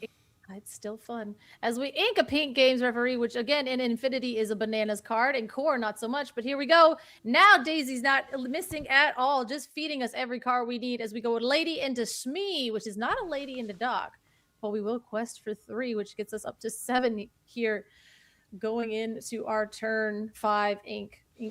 Turn 5 ink. I don't know, whatever, man. We got 5 ink. Yeah, we're up to 7, and we can go up to 16 next turn, although most likely it's only going to be 13, if not 11, assuming Scrooge challenges and we're able to play a character, activate that Robot Queen, and take down that pesky pirate captain before his little adorableness gains more lore. I mean, he is way too cute for his own good, but we are going to go ahead and ink the Fishbone Quill here. We know that we have the ability to pop the... Okay, we have the Fishbone Quill, and I literally forgot what that card does. It's so egregious. We're going to go ahead and exert it and ink a super secret card out of our hand. Whether that sucker's inkable or not, it doesn't matter, but we will, just like you said, sing Zeus on to... Well, if we take out a different 2 quester, the Daisy can feed us more cards. And so since we have a character that can challenge either of them, it doesn't really matter. But apparently we don't have a character. We just don't have a character in hand to be able to crack this Robot Queen, I think, is the issue, because we're paying a full 6 and we don't have the 1 extra. As we do go ahead and play the Tamatoa and get back 2 items, as we cracked and gave that character alert just for the turn, just for now. And now he is no longer alert, which doesn't really bother him that much, but we were able to pop that for free just to give alert and then be able to get it back with the Tamatoa So Shiny. So getting that card to be able to then draw and discard a card next turn for only paying 1. Yeah, not a bad thing to do. And we could even put it into play for free if we really wanted to. No, but we did grab a dime back from our discard, and I think that'll be the free thing that we go ahead and play. At this point, I might be discarding that on the loot because I'm caring more about stopping these characters and Well- hope that I can get it back again later. I mean, that's fair. Tamatoa is probably doing a little bit of a quest here as we got another Tamatoa 8 into our hand off of the Daisy trigger. So, hey, our machine is being set up, but we are staring down the board already at 9 with 6 lore on the board. So now we play a Mowgli, and hey, you're gonna have to discard a card anyway. So Bye, you're probably dime. gonna discard. Yeah, get rid of that dime. We'll see you again later. Yeah, I think you might be right though. I think we are getting the dime now because I think we're drawing a card, inking the pink info ray, ultra spec Darkwing Duck gadget of Whoville, and then we're gonna ink whatever we draw with Fishbone Quill, play the gigantic Tamatoa, and then grab back dime, quest with the other Tamatoa, throw dime into play, and then challenge. Although we might also just do a bunch of challenging. As I say, we might have to do a bunch of challenging here, unfortunately, because we are staring down exactly game on board. Not exactly, it is way more than game on board, but we got to do something. And I don't think it's going to be Mob Song. As we do go ahead and play the Infra Pink Ultra Scan specs for 1, and not using that Tamatoa's ability, and going ahead, drawing a card and discarding a Workshop. And we're just going to, are we going to Scrooge it up again? We do have a Robot Queen. So if we have a nice, We cheaper do. character, like a Belle, we can take out this pesky Smee, and then we can challenge away a Daisy and a Lady. Pretty good. Getting that off the board, making sure now we didn't get to use any of our cool things to do with our items, but at the same time cleaning up the board and clearing the way to start doing cool things, as all of these characters only do little bits of damage back. So our board's looking decently healthy and item heavy. I am thinking about whether or not you can if you can play a Tamatoa, break a Robot Queen, and then get back the Robot Queen off the Tamatoa. And I would have to call the judge for that. I want to say you can. Read me Robot Queen. Well, it says when a character comes into play.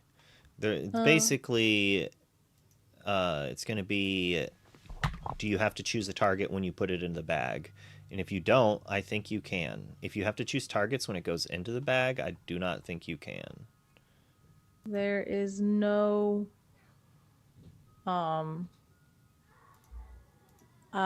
choosing targets has usually been a huge problem. Whenever you play a character, you may pay 1 and banish this item. I don't think you would. Chat saying you can if you order them correctly, which sounds right.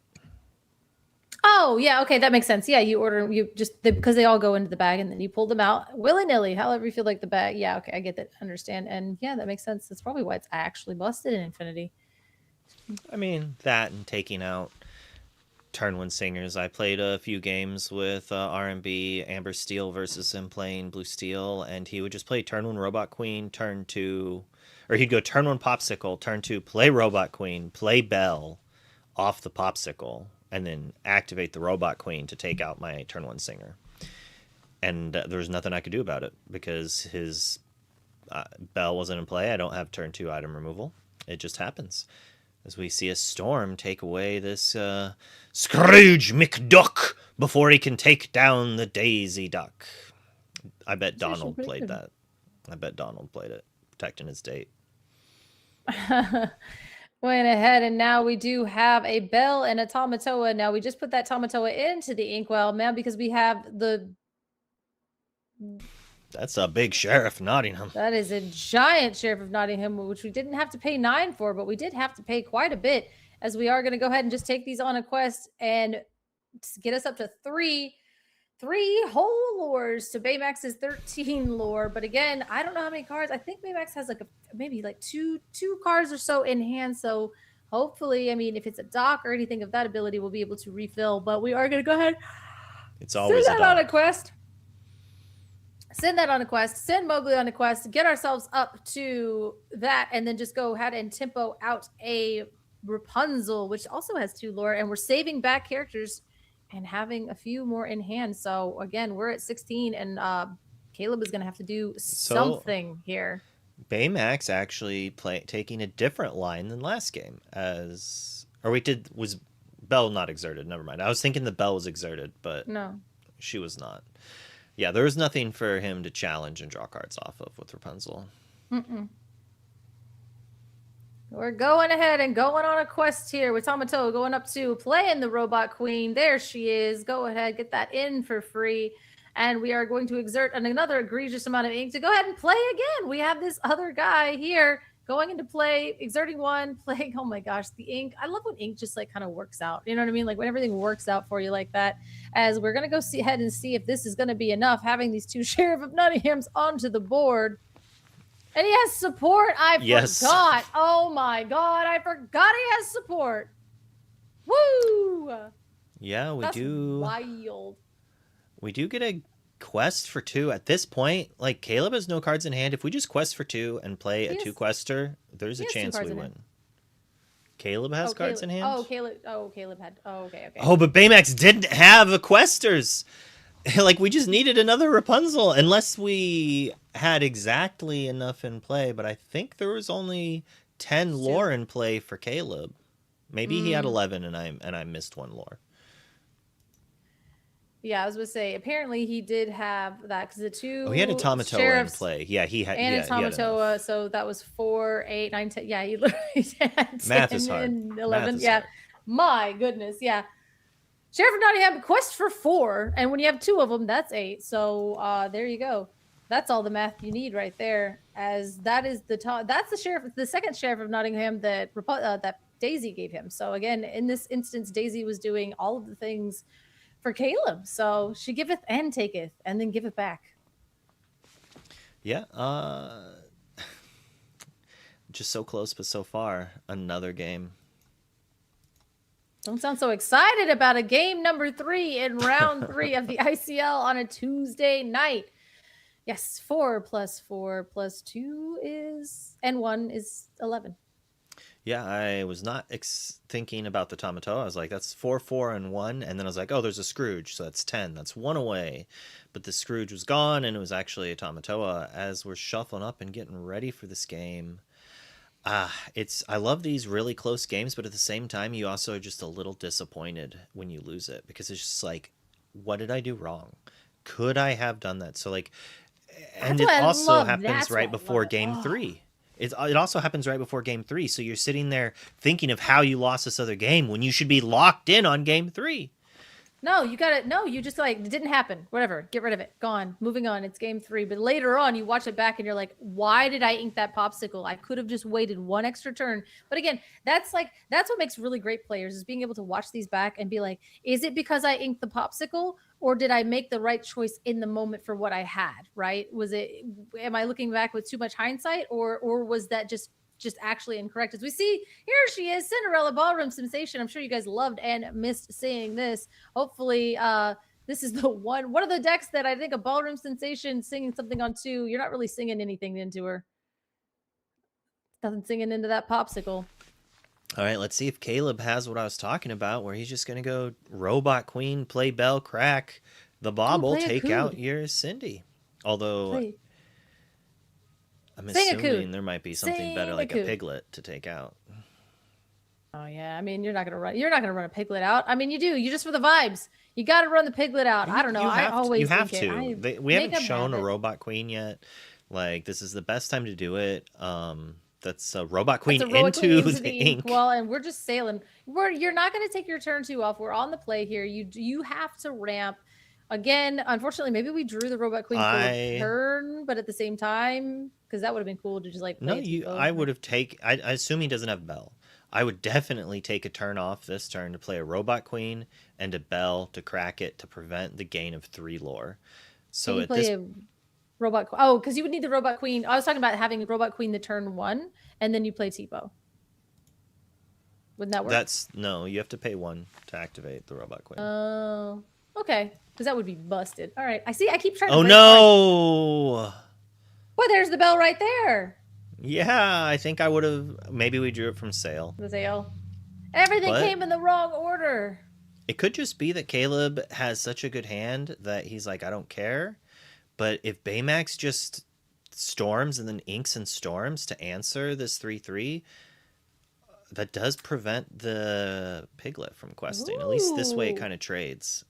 Now this If Lilo is there's actually very no- interesting because it does say that the first time that it would take damage, it takes no damage instead. So you are going to have to double tap that Lilo to get after it. So you have to choose now. I mean, it's always Piglet, but at the same time, we're going to go ahead and hard play an Angel. Okay, well, hold up. This changes a little bit because Just now a little. just a little bit, yeah. Because I mean, we might probably going to go ahead and lose our. No, I mean, we could just get rid of the Piglet, right? We're turning a Zeus Bolt into a Fire the Cannons, which is totally free real estate as we go ahead and take out that Piglet and then challenge in getting rid of the Cindy. And now, oh man, you better not turn that sideways because then you could discard a card and then you can and then challenge in with the thing. So yeah. There's a Robot Queen anyways, so we can double tap, but it's going to take a lot of resources. It's kind of an interesting thing. Baymax is in a lot of trouble here in this third game. Yeah, this is looking a little rough because again, yeah, I mean, you could, if you turn it sideways, you could challenge into it and then you can go ahead and discard a card to it, or you could pop the Robot Queen, or you could save that for later. There's a lot of things that Baymax or that Caleb can do here that Baymax is just saying, hey, I'm just going to play a dock. That's I know what the last card is. Yeah. You know what the last card is. Dock, no discard. Oh, he didn't. Oh, no. This is actually the worst timeline. So this is a little unfortunate here as we did see that dock, no discard. So you mean it's got to be another dock. As we this is our third Robot Queen that we've seen. And we're going to go ahead and discard the Workshop. Oh, my God. Angel is so good in this format. My goodness. Doing the thing that I said, leaving that Robot Queen up and ready for any other challenging, weird activities that might happen later, as we did just take the Angel in for a good old-fashioned challenge. This is not bad for Baymax at all. We get to actually take out the Angel here, and we drew something for the dock. We drew a lady into a dock. That's insane. We had the dock already, or we drew the lady into that's crazy. Luke, I hate it here. I mean, we definitely drew lady for this turn. We get a refill, play another 1-drop, shrink down. So we could, the Smee's going away at the end of turn anyways, but we almost got to keep the Smee around. And Caleb now has to have Tamatoa 6, Ink play Tamatoa 6, get a couple items back, and then have something big. It's not it. Oh, he did it. He had it. He had the Tamatoa 6. He is going to be able to Ink and get back the robot. Just kidding. The Popsicle and the Workshop, because at least that'll give us some card draws. We can quest the Tamatoa. But I mean, the Tamatoa's got to do some challenging next turn. Maybe getting back that Robot Queen. I don't know. It's crazy. Hey, go back. Yeah, so we're just going to go ahead and put 2 damage on that. Tamatoa started out there. We're going to play the Rapunzel, flooding the board. And we're doing it on our own. Baymax is zooming through this, Luke. My goodness. Okay. For a second, I thought I thought he was trying to say, Rapunzel, your character. I was like, no, we can't do that. But no, we were targeting our own. Yeah. It is one of the heads-up plays that some people don't think about, but it's a way to make it that even if they're not giving you Rapunzel advantage, you still can draw cards off of it. People were cutting Rapunzel. They were like, oh, good players play around it. Don't let them.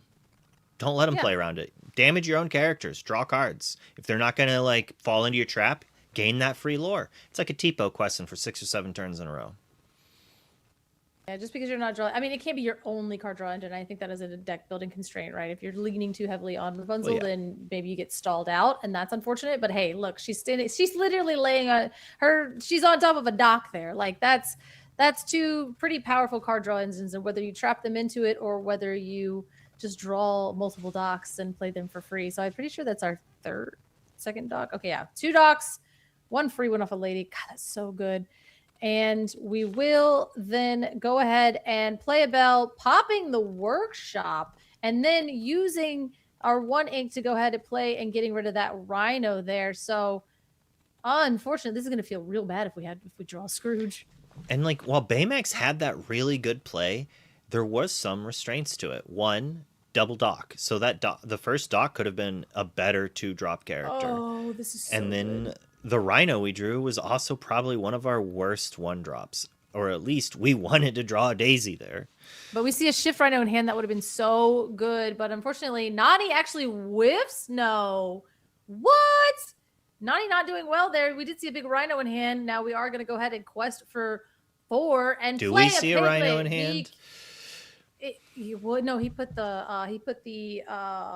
power Maybe. hamster on the bottom of the deck from the Nani trigger, but we grabbed So the some of Piglet the instead. 4 from there. Okay. Yeah. We did grab the Piglet and just go ahead and say, hey, oops, all threats. Nani being able to grab Piglet is crazy. I thought you said the there. Nani whiffed.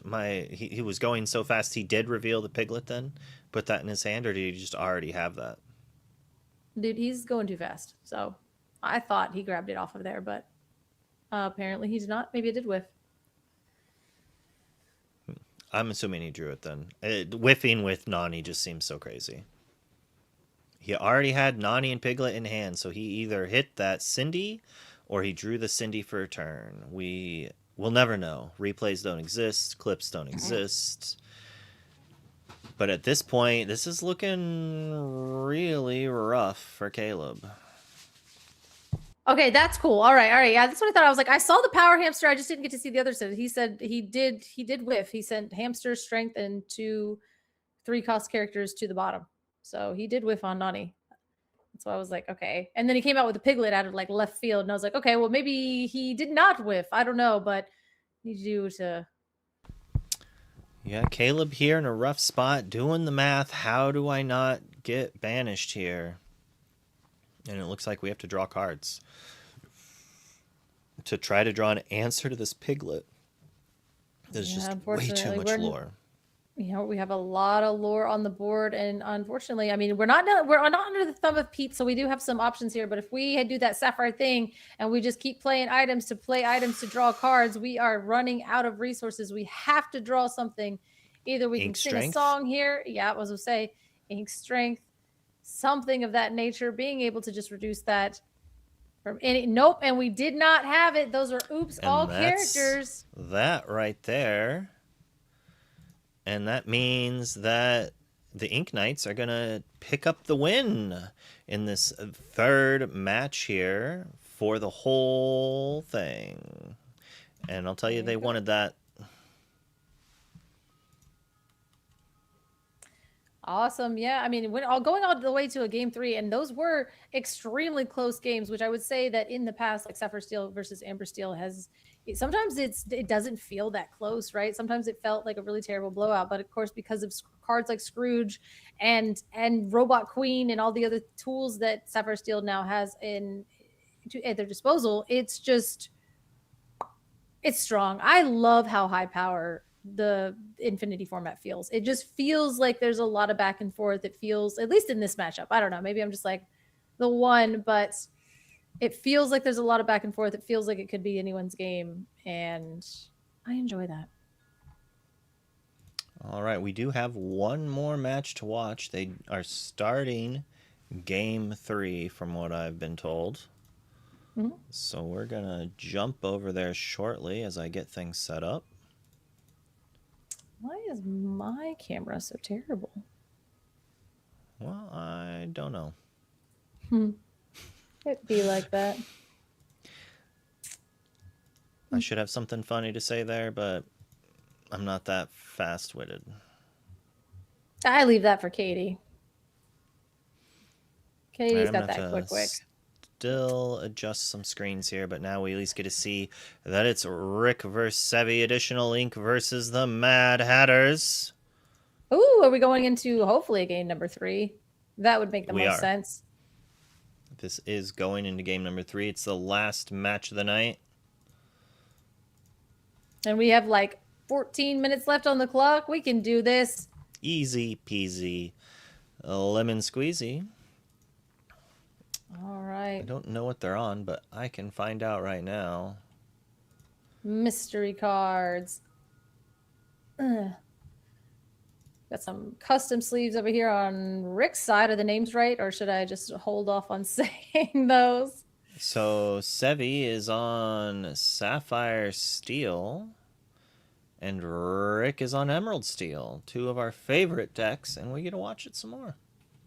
There we go. I mean, Emerald Steel versus Sapphire Steel. I mean, we just saw Sapphire Steel, we just saw Amber Steel, and I think that Infinity is Oops All Steel. So that's my prediction on that. A good healthy format. Oops All Steel, as we do see the Diablo coming down, being able to see that we have the bell into the popsicle, into the storm, into the is that what's her name? Something Phoenix Award with Underdog. Card's good. It's rough. Splatter Phoenix. Splatter Phoenix. God, that was a good hand. We have to have Cove or Ursula 2 to be able to answer this. A turn 1 Bell being able to sing Storm the next turn is just so devastating.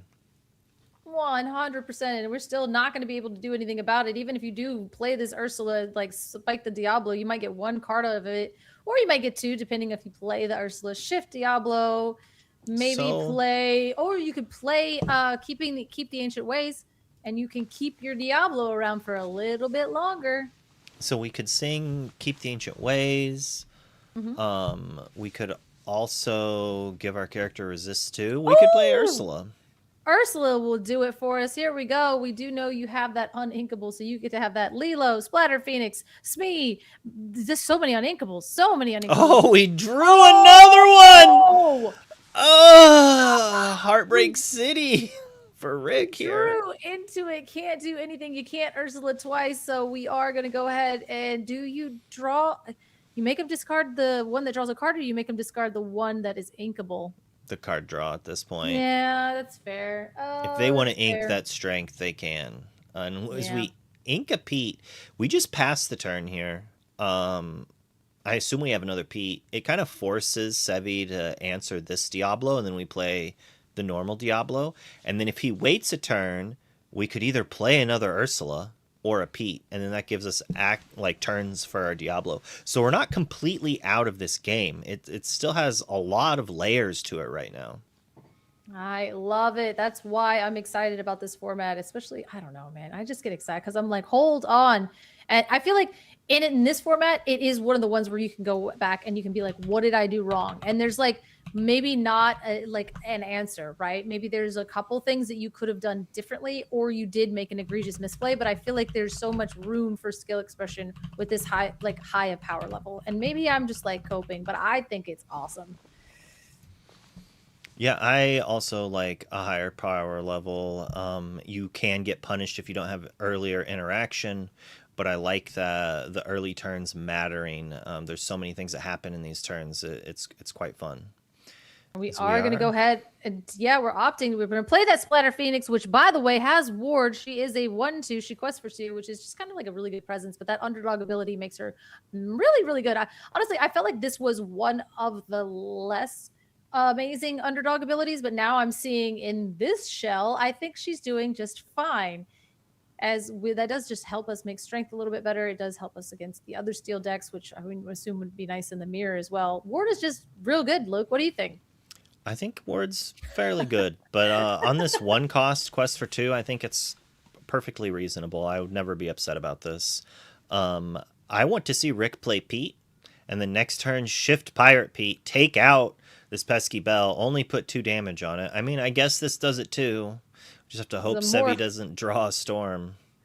I know. We've already seen 2 pieces of removal here with Bell just kind of healthy up and active, able to sing really the worst songs in the deck, and we were able to draw a card off of that, so we have a little bit more as we wink another Bell to play the Alice, because we are playing the Kiwi variant, so we are trying to go fast, which really makes a good reasoning why this Splatter Phoenix is in the deck, because I mean you can't double Ward, but at the same time Oops All Ward is good in a steel meta. Yeah, if they're trying to target your stuff. So like an Ursula 3 is not fantastic when everything has Ward, but you can target your own stuff if you need to. I assume we're seeing a sad beast get shifted down and probably challenging this Bell. If they have the removal, they have the removal, but we need to be able to take this Bell down and then have a character that can take out this. Hold up. trade the bell, and then we're gonna sing Storm. Storm, and then draw a card and keep our beast nice and healthy. Get rid of the bell and be able to refill our hand just a teeny bit. I like that. I trade that Ursula for that bell any day. I mean, I guess you fine. yes, You 2 for 1 yourself too, but at the same time, I kept my guess beast healthy. Sevi is at a fairly low lore, so we could it's probably better to maintain drawing cards. I'm just like still scared from the previous match we watched earlier today, where there was just like bodyguard. Like, if Headless Horseman comes down to bodyguard here, Rick has to ink and play Bruno on it. And even then that won't matter because Alice protects it. And that's why I want to stack damage, because we can't answer anything. Granted, then we lose our beast on the bodyguard. The bodyguard is probably the most terrifying thing we could see. Right. And we can't really do anything about drawing into the answers is probably good. Everything has wards, so you're still drawing into the answers. Maybe just drawing into board presence at this point. But I mean, both those things are warded up entirely, so you can't get after him even if you wanted to. Now, I mean, if you do take out the Splatter Phoenix, you'll be able to take out the bell immediately at the start of your turn when that beast gets that plus, 17 willpower for having the damage on him. Because he's tragic, and then he gets a little angry if he gets damaged. So that is that mechanic, as we are kind of fiddling around with 3 ink. Now, notably, this Kiwi deck doesn't need much more than 3 ink, but with all these new cards and all these fun new additions, just kidding, it's a Lilo all bundled up, which is not warded up yet, but gosh, she could be, and that's hilarious because then you can ward the Lilo and you can't use removal and then challenge in. You literally have to, that's so good. Oh, that's so good. You'd have to double challenge, and you can't double challenge because you only have a beast. Oh, I don't like questing with this. Splatter Phoenix, absolutely not. I agree, but it doesn't really do anything. Yeah, I want him to just challenge the Alice for no value if he's going to stack damage, and then quest with it next turn instead of getting the clear, like the actual clear on the ward character, and then next turn being able to take out the Alice fully. But that said, Svevi is going to be going up to 10 lore next turn. 2 more cards in hand. Are they going to be good enough? Maybe one is the Headless Horseman and the other one's another Uninkable. I don't remember from the starting hand how many Uninkables were still in the hand. It was like, oops, all Uninkables, but at the same time, we keep drawing ink off the top, and I think we're doing just fine. Again, this deck is functioning fairly well at 3 ink.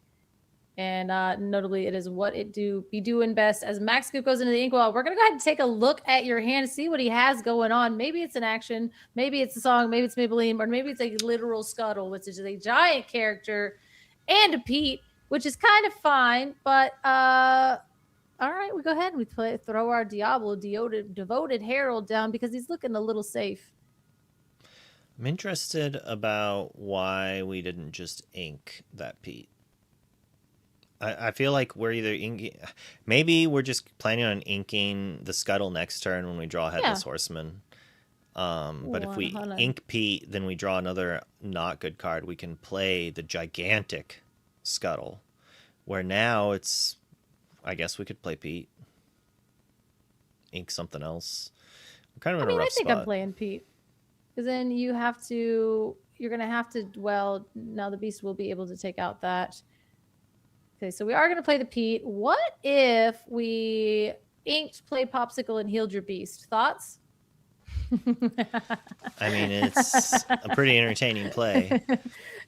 Because then we wouldn't, so we opt to not go on any quests here because the beast is going to be able to do this. And now this Muses is actually kind of hilarious because, unfortunately, we're all warded up. Now, if we did have a song, we would be able to sing and then use a Muses trigger onto our Lilo here because she is not warded up at this time. We can't sing because we're under Pete. Just kidding. I'm bad at this game. This is looking rough for Sevi. It was like a nice back and forth. He kind of had the advantage. Rick was able to slow himself down. You know, he had the Ursula 2 to take one of the pieces of removal. And I don't know how long Sevi's been playing, but a lesson I learned was that you just can't actually go after the Diablo shift unless you have more removal. Because, you know, we played that Storm, or the Strength of Raging Fire on the 1-cost Diablo. Then the 3-cost Diablo just came into play, and then eventually was able to go sideways, or the Sad Beast got shifted on a Morph. Now, Morph's a character I will shoot down. I'll shoot Morph out of the sky. That's for sure. This is a wild thing that we're doing here. Now we are going to go ahead. I guess we're going to quest out. We're giving Pete the extra lore and the ward. Now Lilo does need to be challenged into twice, but also a manner coming down with 9 willpower. Now Beast is challenging, I'm pretty sure at like 7. How big is So it? Beast and Diablo can take out the manor if they so want. He's challenging at a 5, right? No. Challenge is 7. But Okay, then that's we what I can't thought. take out the Alice. So maybe Yeah. we just take out Alice and 2-tap the Lilo, and then just put 2 damage on the location using the muses. And then if you wanted, you could even, if we have songs, it changes things. We get to bounce things if we want, but I don't think we want to be bouncing this Lilo. We don't want it coming back. We want to answer it. But it will take 2 things to answer. Now, like you said, I mean, we have some options here, but this Max Goof is one of the answers because we'll be able to play him down, grab back Strength of a Raging Fire, put it back in our hand. Now, we don't have enough to play it, but we have to sing it. But we can sing it with literally anything. Just kidding. We can sing it with the Diablo, bounce back the Lilo, save ourselves a little bit of a turn at that point, double challenge. But then we can't double challenge into the manor and get rid of it. So we're going to have to get this Alice. I think the Alice is actually scarier than the manor. Yeah. We're at 11, and we don't have anything that answers we could Alice. send muses, but we actually. can always challenge. So we're just going Yes. to double send that because we'll have to. So if we send both of these into Alice, put a damage on each, and then we could sing on the Lilo and then challenge it. The problem with this is it then lets sing. Pete challenge. We sing with the Beast. But if we do this, now we're going to lose our muses. Yeah, but how are we going to. Oh, so we had challenge first and then sing on it, is what you're saying. Yes. Sorry. Challenge first, then sing. Take that out, and then Pete Maybe. has ward, but then. All right. Or we sing the removal on the Pete, draw a card, and then just trade the Ursula with the Pete. And while, yes, Sevi gets to go to 15, we then have our we're Beast. Trade it. You can't, Pete has ward. Oh, that's true. Yeah, I would have done a different line this turn, I think, but I'm interested to see how Rick decides to take it out. Let's see how it works out for him, Cotton. As we go ahead, and we're going to go ahead and boop into the Lilo because that's what we're going to have to. I'm done guessing, chat. I'm done guessing. Well, booping Lilo doesn't do anything, unfortunately, because we didn't have ink to. So we just put 7 into the manor. Shouldn't that be 8? 8. We put 8. 2 plus 6 is 8. You guys, it's like 10 o'clock here. I thanks for being here. Oh man, the amount of studying that I realize that I have to do for Infinity is bananas. As we are going to go ahead, ink that, and here we go. We've been hanging on to the whole time. It's Scuttle. He's got ward. He's a 5/5, and he quests for 2. I think Seppi wants to be a little bit higher up on ink here, as we are going to go ahead and challenge in the muses. We really needed that muses to win this game, I think. Yeah. I mean, being able to keep him off that Lilo here would have been good. I mean, like, we can sing some songs and do some shenanigans, but unfortunately, I mean, we're just going to be left with the Scuttle, though. And we're really I might have even just put 3 more damage on the Beast and taken out the Pete. You know, like, and then this turn, his Lilo could have traded with our Beast. And you know what? I think I'm fine with that. Because the 2 lore he gains from his location surviving another turn is the same 2 lore he would have gained from that Lilo questing. And then gone. We'd be in almost the exact same position, except for 3 characters would not be in play right now. As we are going to take this Ursula and send her into the manor, taking that out for the 1 damage that was left onto it, getting rid of that manor because, God, I hate that card, but it's fine. And now she's a healthy Ursula, and she is sideways, exerted there, going on her challenging thing, because why not? After she comes in and she takes from you, she's going to go ahead and do some battling, as we are going to hard play a Storm, as that does do the 2 damage, finishing off the Pete, drawing us a card, and getting us like firmly back in this game, which is like wild. We got more songs because of course we do. That was we sang the storm with the Diablo. Oh, okay. I was like, what are we doing here? But man, that Diablo has been drawing us so many cards, and having that beast there for a little bit was pretty good. But here we go. We'll double tap, boop, pop, and that Lilo all bundled up is gone, leaving you with a all scuttle warded up onto the board at 15-1. Yeah, I mean, like we waited to see what Rick had, and this was like his idea. He's like, I don't need muses to win this game. And it could be that the muses bounce loop just wasn't enough for him here. And unless Sevi draws something good for 3 lore, you know, Rick kind of has, well, that's Well, close. that'll do it. That's close, 15, but like 16, so 17, 18, 19. Oh, we're at 19. we're Yo, but how- trading. No, the I'm sitting. I'm holding. Well, You're- not Sevi. Rick is Oh. gonna Sevi quests. I'm not Rick questing. challenges and trades his beast. If you don't quest, then like Rick gets to quest. So if you don't quest, Rick's now at Rick 1. gains 2 more lore. Exactly, Rick's at 1, but he has 9 lore in play. So like if he quests all out and plays 2 more lore, 1 more lore, he now wins the game before Sevi can win. He had to force Rick to trade away his 2 Ooh. lore threat. Oh, okay. You're right. Everything went wrong. Everything went so wrong. We went ahead and played Prince John, Diablo, Ursula, Prince John. That was bad. That went poorly. It did not work out for him, Cotton. We found out immediately. Prince John was on the board last turn. I didn't realize that. We played He double played Prince John 2 last turn. Prince. Yeah, he I played didn't 2 see Prince those. Johns as his I didn't last 2 see those. characters. I didn't see those. All The right. challenge was correct. This Luke is was correct. This is why This I've is never like the won a 10th DLC. time today that I have been like, grab your swords off the top for the game. Let's go, grab your swords, please. Grab your swords. Come back to the meta. Just What- throw the why grab do the people swords, flip the table in the sky. That's what I'm trying. I'm sitting here wondering. I'm like, wait a minute. Why aren't they playing it? Because like, listen, we're playing Mob Song in core. Why aren't you guys just throwing like, I'll grab your Are sword? I we guess it's- playing Mob Song and Core? Sapphire Steel? You guys are playing it. I've seen you do it. It was amazing. No one is on grab your swords. Well, this is why. This is a. If we go to a Steel Matters meta, it could be. Like, you can sing that. You can play it on turn 2 with a Naveen off of a Kud.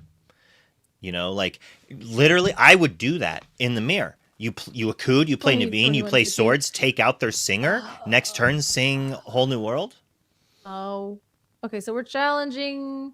Yeah, we're I'm forced to assuming- challenge. Yeah, we're forced to challenge. But we did play a Headless Horseman, which does mean that, you know, Rick now has to answer us. But, like, it's not great. 'Cause we're going up to So 10, 11, 12, 13, 14, 15, 16, 17, 18, 19. Oof. So it So lets now you have to be us- able to remove the Headless Horseman and then You just quest remove the after you Headless do that. Horseman. You Yeah, I was just like, challenge you just- Headless Horseman and quest. And just quest because you have the beast that's been eternal. Huh. And this beast, like, having that extra damage on him has done wonders. Rick here, you know, he did some plays that I wouldn't have done, but like, he thought of the outcome of how he wanted it to. Wow. Oh, that's a giant out there as we do see Bruno onto that, not even having to challenge out. We basically just sing Bruno, get rid of it. Literally doesn't matter. I don't care. And you'll draw a draw card. a card for discard for Prince John off that discard. And then just quest out. I could not think of a card that would make me lose the game from Rick's spot, and I would still consider trading with a Scuttle just for reasons. How much lore do we have? 1, 2, 3, 4, 5, 6, 7. We'd go to 17, and he would have to top deck something. Like, maybe, I think we still win through a Tinkerbell. Perdita. Oh, yeah, because Tinkerbell would be it. But Mulan's not going to do it. That's not going to do it. Oh my gosh, this game was crazy. There's so many turns in this game to where it was This might literally be a draw if they're in turns. Oh, it depends. because this is literally I don't know what turn it is. My gosh. No, it can't not be turns. Judge? Is that it? Is that where they're like kind of sitting here? Was this a draw or did someone just win? Rick did? Okay, thank you. I was about to crash out. I was gonna lose my So mind. Rick did win that. It did not go to time. I think they might have had a time extension. I think because we switched with the thing and they were kind of waiting and there was a couple different things that happened. So it would make sense that there was a time extension as Rick does go ahead and take that match. Again, I mean, there's when a game That gets to was great. 19 to 19, that like that's what I'm looking for, Luke. I feel like that's what I've been missing. I feel like that's what I want. Like being able to just like you have to think about that, right? Like the one game was 19 to like 20 and the other game was like 19 to 19 until it you have to be able to watch those back and be like, what could I have done different? And then be able to properly analyze if, like I said, like if that is what you should have done different, or is that just like, you know, in hindsight, that's what I feel like I should like it just exactly. being able to like and you can't just look back and be like, oh, I missed one lore here, I would have won. No, because you being at a different lore would have changed your opponent's plays. And it definitely would have changed the game. It might not have just given you the win, because it could have meant that your opponent challenged instead of questing once. It's some key moments there. I do think that looking back, Caleb's going to be like, dang, I should have quested with that scuttle. But that it might not have been enough still. I don't think I was like, I don't think hard it to matters say. because he would have he was at 13. He was he at would've- 15. No, 15, 15, 60, 70. So you went to 17 and then you would have had the scuttle and the headless horseman. So his if you were opponent was saving, at 1, and he was able to quest up to 9 and then play enough characters to quest to win. But had we quested with Scuttle, the next turn they quest only to 7, and then they don't have game the next turn. So then we're able to then play a character and just pass. Should have healed the beast with the pop. Thank you. That is literally what I said too. I don't know if Popsicle's in that deck. I don't know if Popsicle's in the deck. It was in the deck.